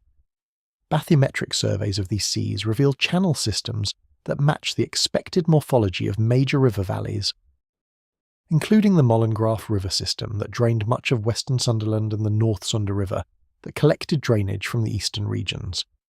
These river valleys would have provided fertile alluvial soils, fresh water, and transportation routes that are ideal conditions for agricultural development and urban settlement. The subsequent flooding of these valleys as sea level rose eliminated any archaeological evidence of settlements that may have existed in these prime locations. The exposure of the Bering Strait during glacial periods created Beringia, a land bridge connecting Asia and North America that enabled human migration to the Americas. At its maximum extent, Beringia covered over 1 million square kilometres, an area larger than modern Alaska, and existed as a continuous landmass for thousands of years. Archaeological evidence from both sides of the modern Bering Strait demonstrates that human populations occupied Beringia and used its resources, though the extent and sophistication of these populations remains poorly understood due to the submersion of most Beringian territory beneath current sea level. The Persian Gulf represents another significant area of exposed continental shelf during glacial periods. The relatively shallow bathymetry of the modern Gulf indicates that the entire basin was above sea level when ocean level stood more than 50 metres below present elevations. During these periods, the Tigris and Euphrates rivers, along with the Karen and other regional rivers, flowed through a broad valley that extended to the Strait of Hormuz before emptying into the Indian Ocean. This exposed valley would have provided ideal conditions for human settlement, with abundant water, fertile soils, and strategic location connecting Mesopotamian, Iranian, and Arabian populations. Some researchers have proposed that this Persian Gulf basin, known as the Gulf Oasis during periods of low sea level, may have been the location where agricultural innovations and early urbanization developed before rising waters forced populations to migrate to surrounding highlands. The gradual flooding of exposed continental shelves as ice sheets melted created catastrophic disruptions for coastal populations. Sea level rise occurred in pulses corresponding to periods of rapid ice sheet collapse, interspersed with slower periods of gradual increase. The most dramatic pulse, known as Meltwater Pulse 1A, occurred approximately 14,600 years ago when sea level rose by approximately 20 metres within less than 500 years. This event would have caused rapid coastal inundation, forcing widespread population displacement and eliminating settlements located on coastal plains and river valleys. Later pulses, including events around 13,000 and 11,000 years ago, caused additional disruptions that correlate with cultural transitions documented in the archaeological record. The archaeological evidence for advanced settlements on now submerged continental shelves remains limited due to the difficulty and expense of underwater survey and excavation. However, discoveries at sites like Dwarka in India and ongoing surveys of continental shelves around the world continue to reveal evidence of human occupation in areas now underwater. Systematic surveys using multi-beam sonar, side-scan sonar, and remotely operated vehicles have identified anomalous features on continental shelves off the coasts of India, Japan, Cuba, and the Mediterranean that warrant further investigation as potential archaeological sites. The technological challenges of underwater archaeology and the vast areas requiring survey mean that most submerged continental shelf areas remain unexplored, leaving open the possibility of major undiscovered settlements. The implications of extensive habitable continental shelf areas during the last ice age challenge conventional models of human population distribution and cultural development during prehistoric periods. If substantial populations occupied coastal plains and river valleys that are now submerged, the archaeological record from terrestrial sites may represent only a fraction of total prehistoric human activity. The settlements that would have occupied prime locations with access to marine resources, river transportation, and fertile soils now lie beneath tens of meters of water, invisible to conventional archaeological survey. The loss of this evidence means reconstructions of prehistoric population sizes, migration patterns, and cultural achievements may substantially underestimate the actual sophistication and extent of Ice Age civilizations. The Egyptian mystery schools that emerged during the Old Kingdom period served as the primary vehicles for preserving astronomical, mathematical, and technological knowledge that had been accumulated over millennia.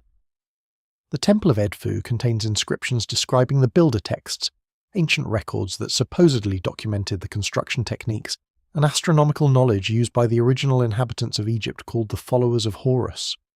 These texts, carved into temple walls during the Ptolemaic period, claim to preserve information from the first time when divine beings established the foundations of Egyptian civilization following a great catastrophe.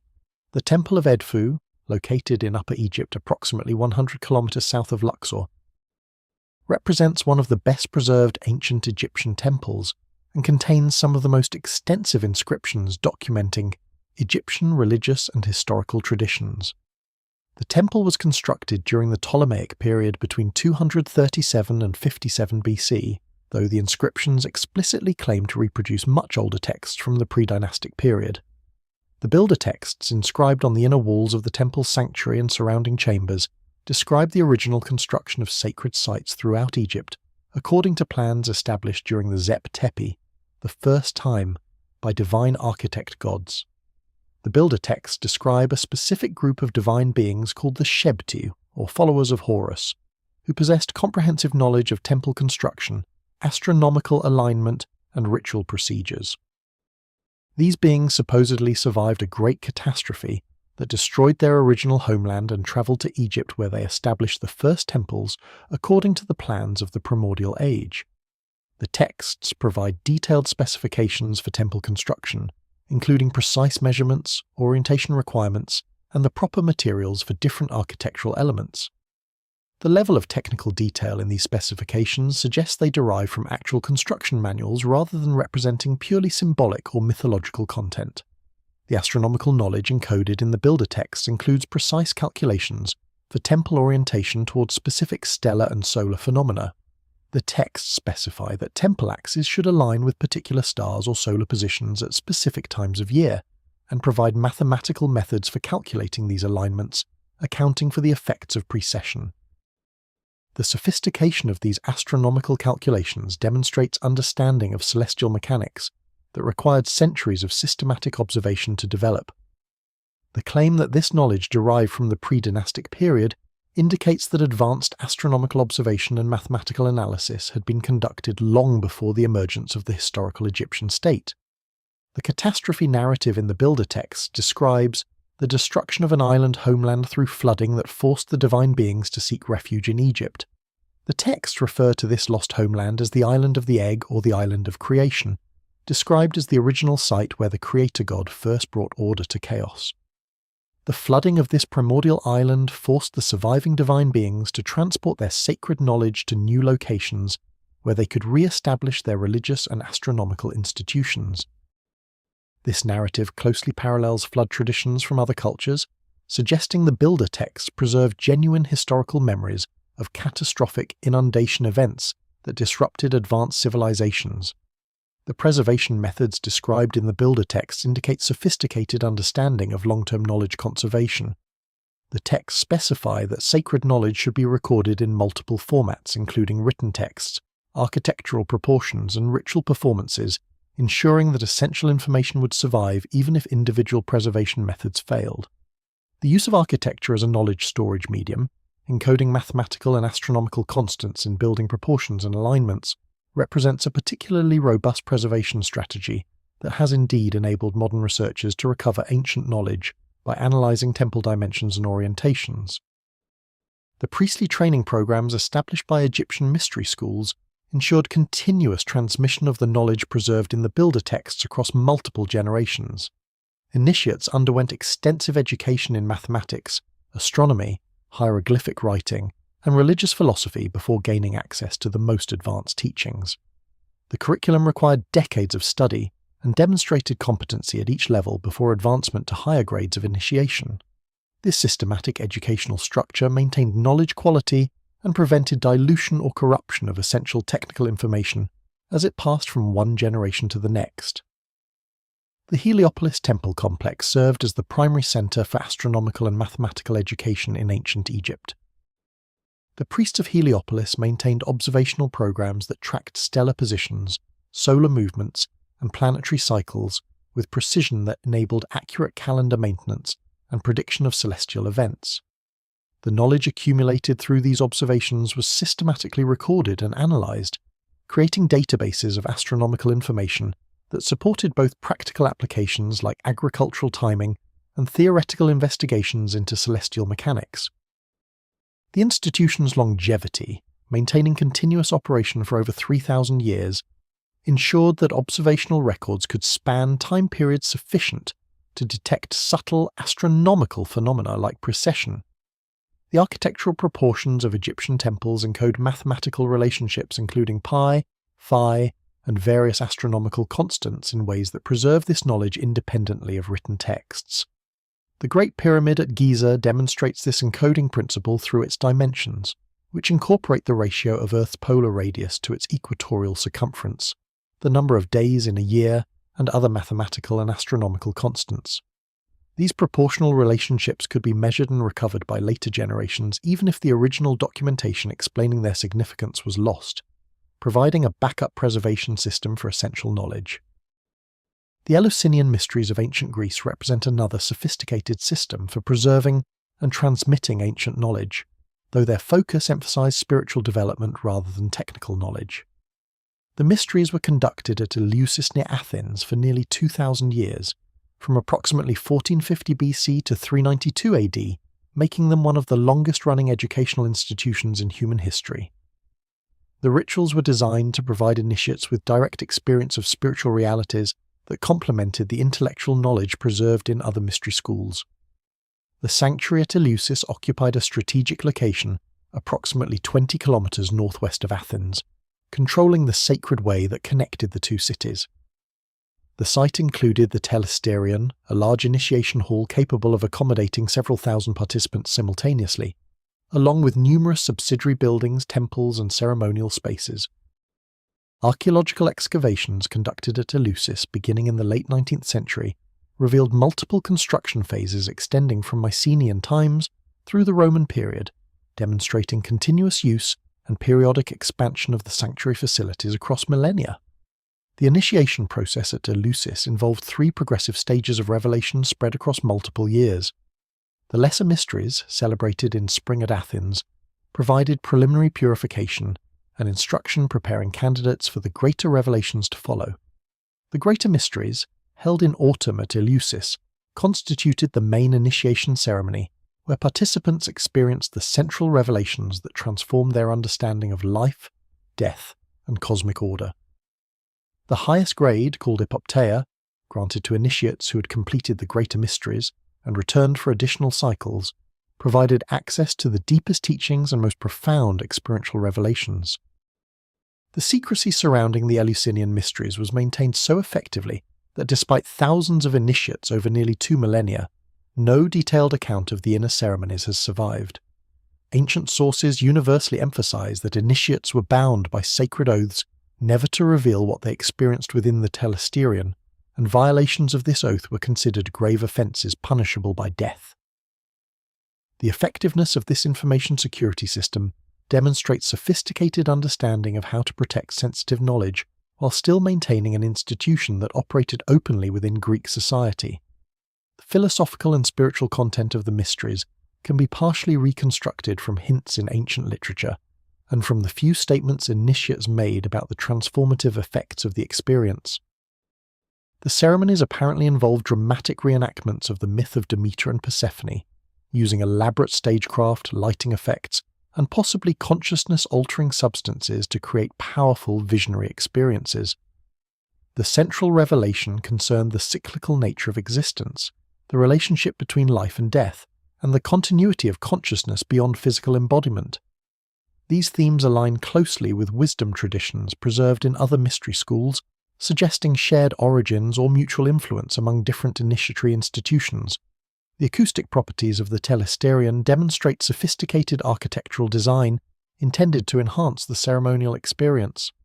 The hall was constructed with specific ceiling heights, wall angles, and surface materials that created resonance effects, amplifying certain sound frequencies while dampening others.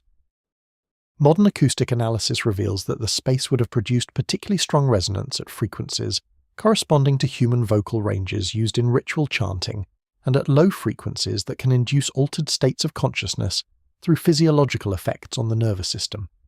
This acoustic engineering indicates the mystery school initiators possessed advanced understanding of how sound affects human consciousness. The integration of astronomical timing into the Eleusinian ceremonial calendar demonstrates the mysteries maintained connections with celestial observation traditions similar to those in Egyptian and Mesopotamian institutions. The greater mysteries were celebrated during specific days in the month of Bodromion, corresponding to September, when particular stellar configurations would be visible in the night sky.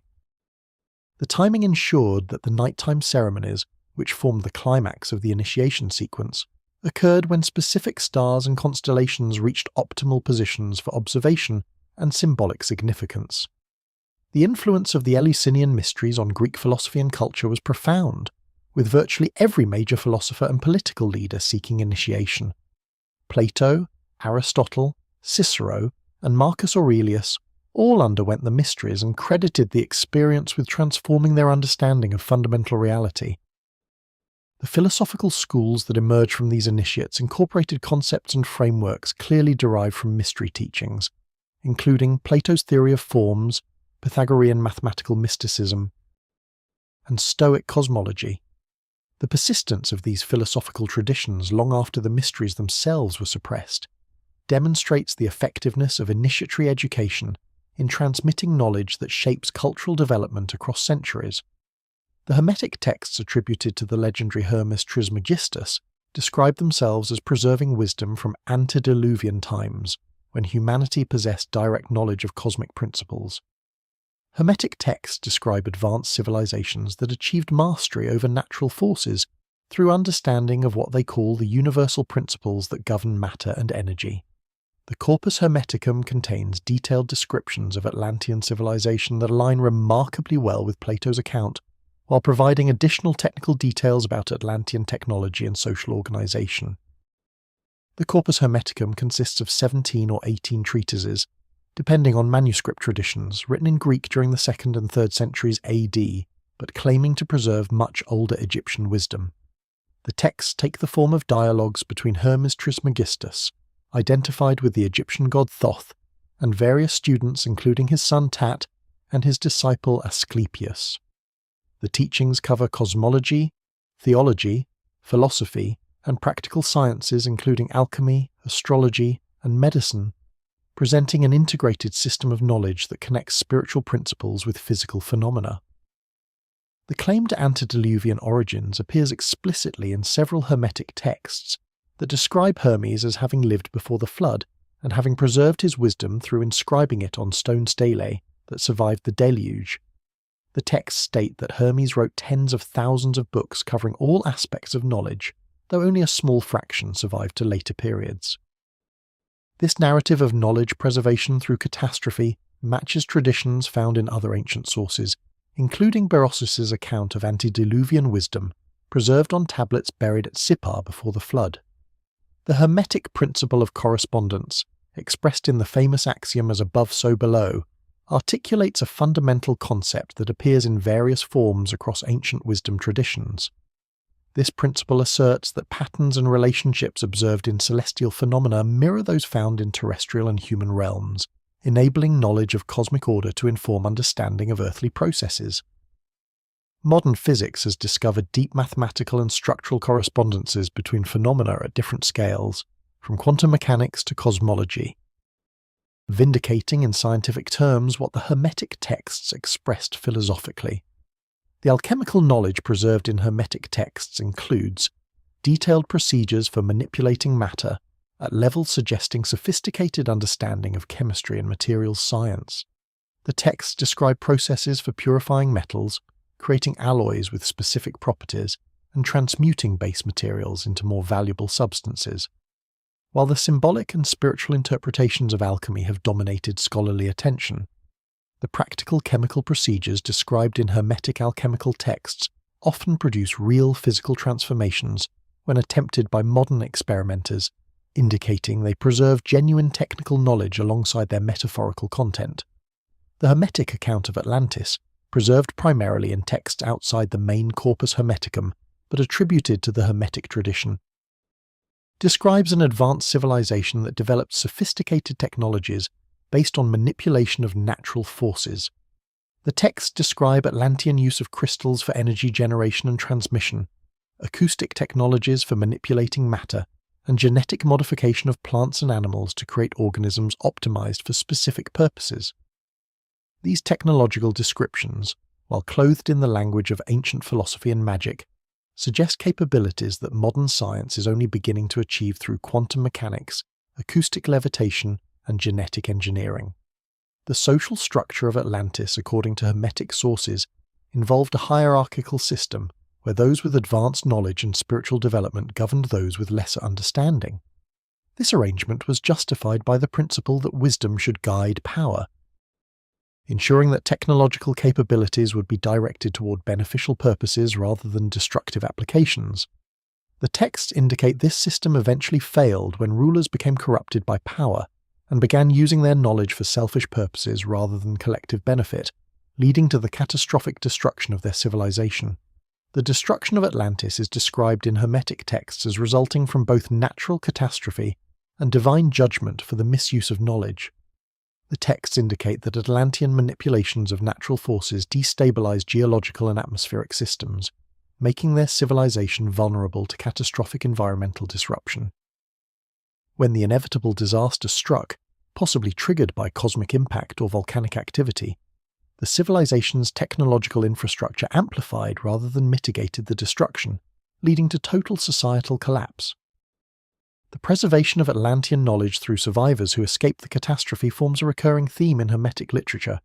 The texts describe how initiates who possessed the most important knowledge fled to various locations including Egypt, South America, and other regions where they established new centers of learning and transmitted their wisdom to local populations.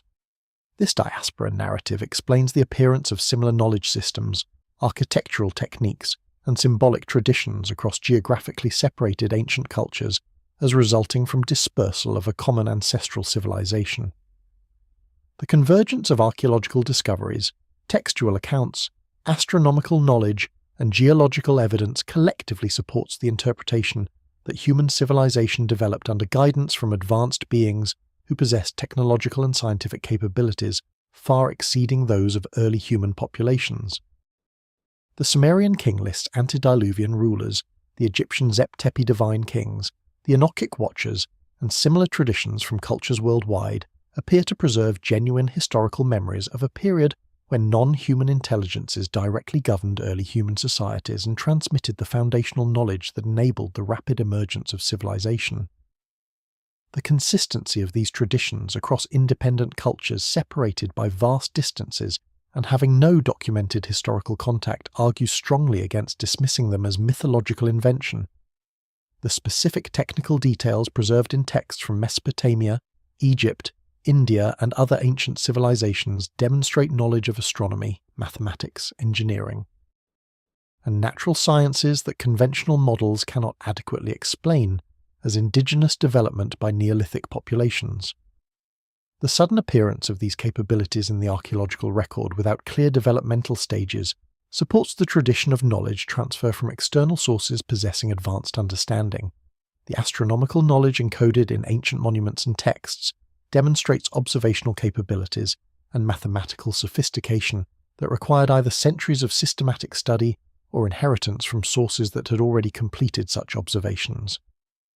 The processional alignments built into structures like the Great Pyramid, Göbekli Tepe, and numerous other megalithic sites required understanding of celestial mechanics spanning thousands of years. The precision of these alignments and the mathematical constants encoded in architectural proportions indicate access to comprehensive astronomical databases and advanced calculation methods.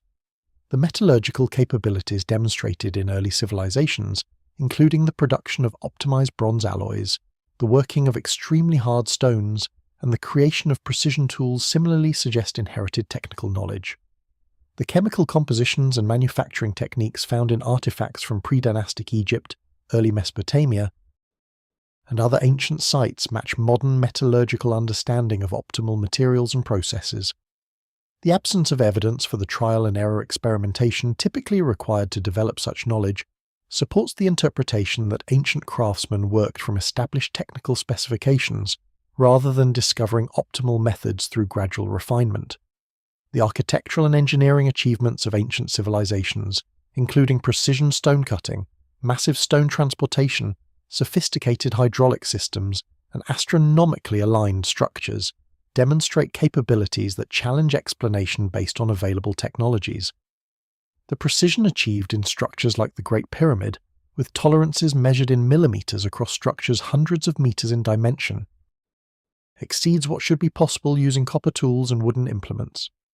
The organizational capabilities necessary for coordinating labor forces, numbering in thousands or tens of thousands over extended periods, indicate social complexity far beyond what conventional models attribute to early civilizations. The genetic evidence for population bottlenecks in human history, revealed through analysis of modern DNA diversity, supports traditions of catastrophic events that reduced human populations to small surviving groups. The genetic signatures indicate that all modern humans descend from relatively small ancestral populations that experience severe reductions in numbers during periods corresponding roughly to the Younger Dryas event and earlier catastrophes. These population crashes would have created conditions where advanced knowledge could be lost, if not actively preserved through dedicated institutions. The geological evidence for catastrophic events, including the Younger Dryas impact, massive flooding during periods of rapid sea level rise, and volcanic eruptions of unprecedented scale, demonstrates that Earth experienced environmental disruptions capable of destroying civilizations during the timeframes described in ancient flood traditions. The correlation between these geological events and cultural transitions documented in the archaeological record indicates that catastrophic environmental changes profoundly affected human populations and likely eliminated evidence of sophisticated prehistoric cultures. The implications of this evidence for understanding human origins and development are profound and far-reaching.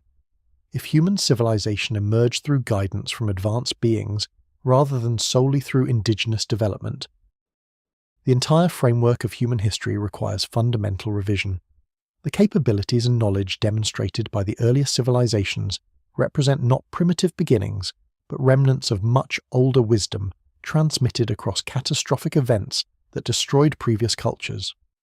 The mystery schools, initiatory traditions, and esoteric knowledge systems that emerged in ancient civilizations served primarily to preserve and transmit this inherited knowledge across generations until humanity could redevelop the capabilities necessary to fully understand and utilize it. The current trajectory of human technological development, including our growing understanding of quantum mechanics, genetic engineering, advanced materials science, and consciousness research, may represent humanity's gradual recovery of capabilities that were possessed by our distant ancestors before catastrophic events reset civilizational development. The convergence of modern scientific discoveries with principles described in ancient wisdom traditions suggests that the knowledge preserved through mystery schools and hermetic texts represents genuine understanding of natural principles that is only now being rediscovered through modern scientific methods. The integration of ancient wisdom with contemporary scientific knowledge may enable advances that transcend the limitations of either approach pursued independently. The evidence presented throughout this investigation points to a profound truth that challenges conventional understanding of human history and development. We are not the first advanced civilization to emerge on Earth, but rather the latest iteration in a cycle of rises and catastrophic falls that extends back thousands of years before recorded history begins. The cuneiform tablets from Eridu and Nippur, the astronomical alignments at Göbekli Tepe, the precision engineering of pre-dynastic Egyptian monuments, and the global distribution of flood narratives preserving identical technical details all point toward a common origin. Human civilization emerged not through gradual evolution from primitive hunter-gatherer societies, but through systematic knowledge transfer from beings who possess scientific and technological capabilities far exceeding those of Neolithic populations.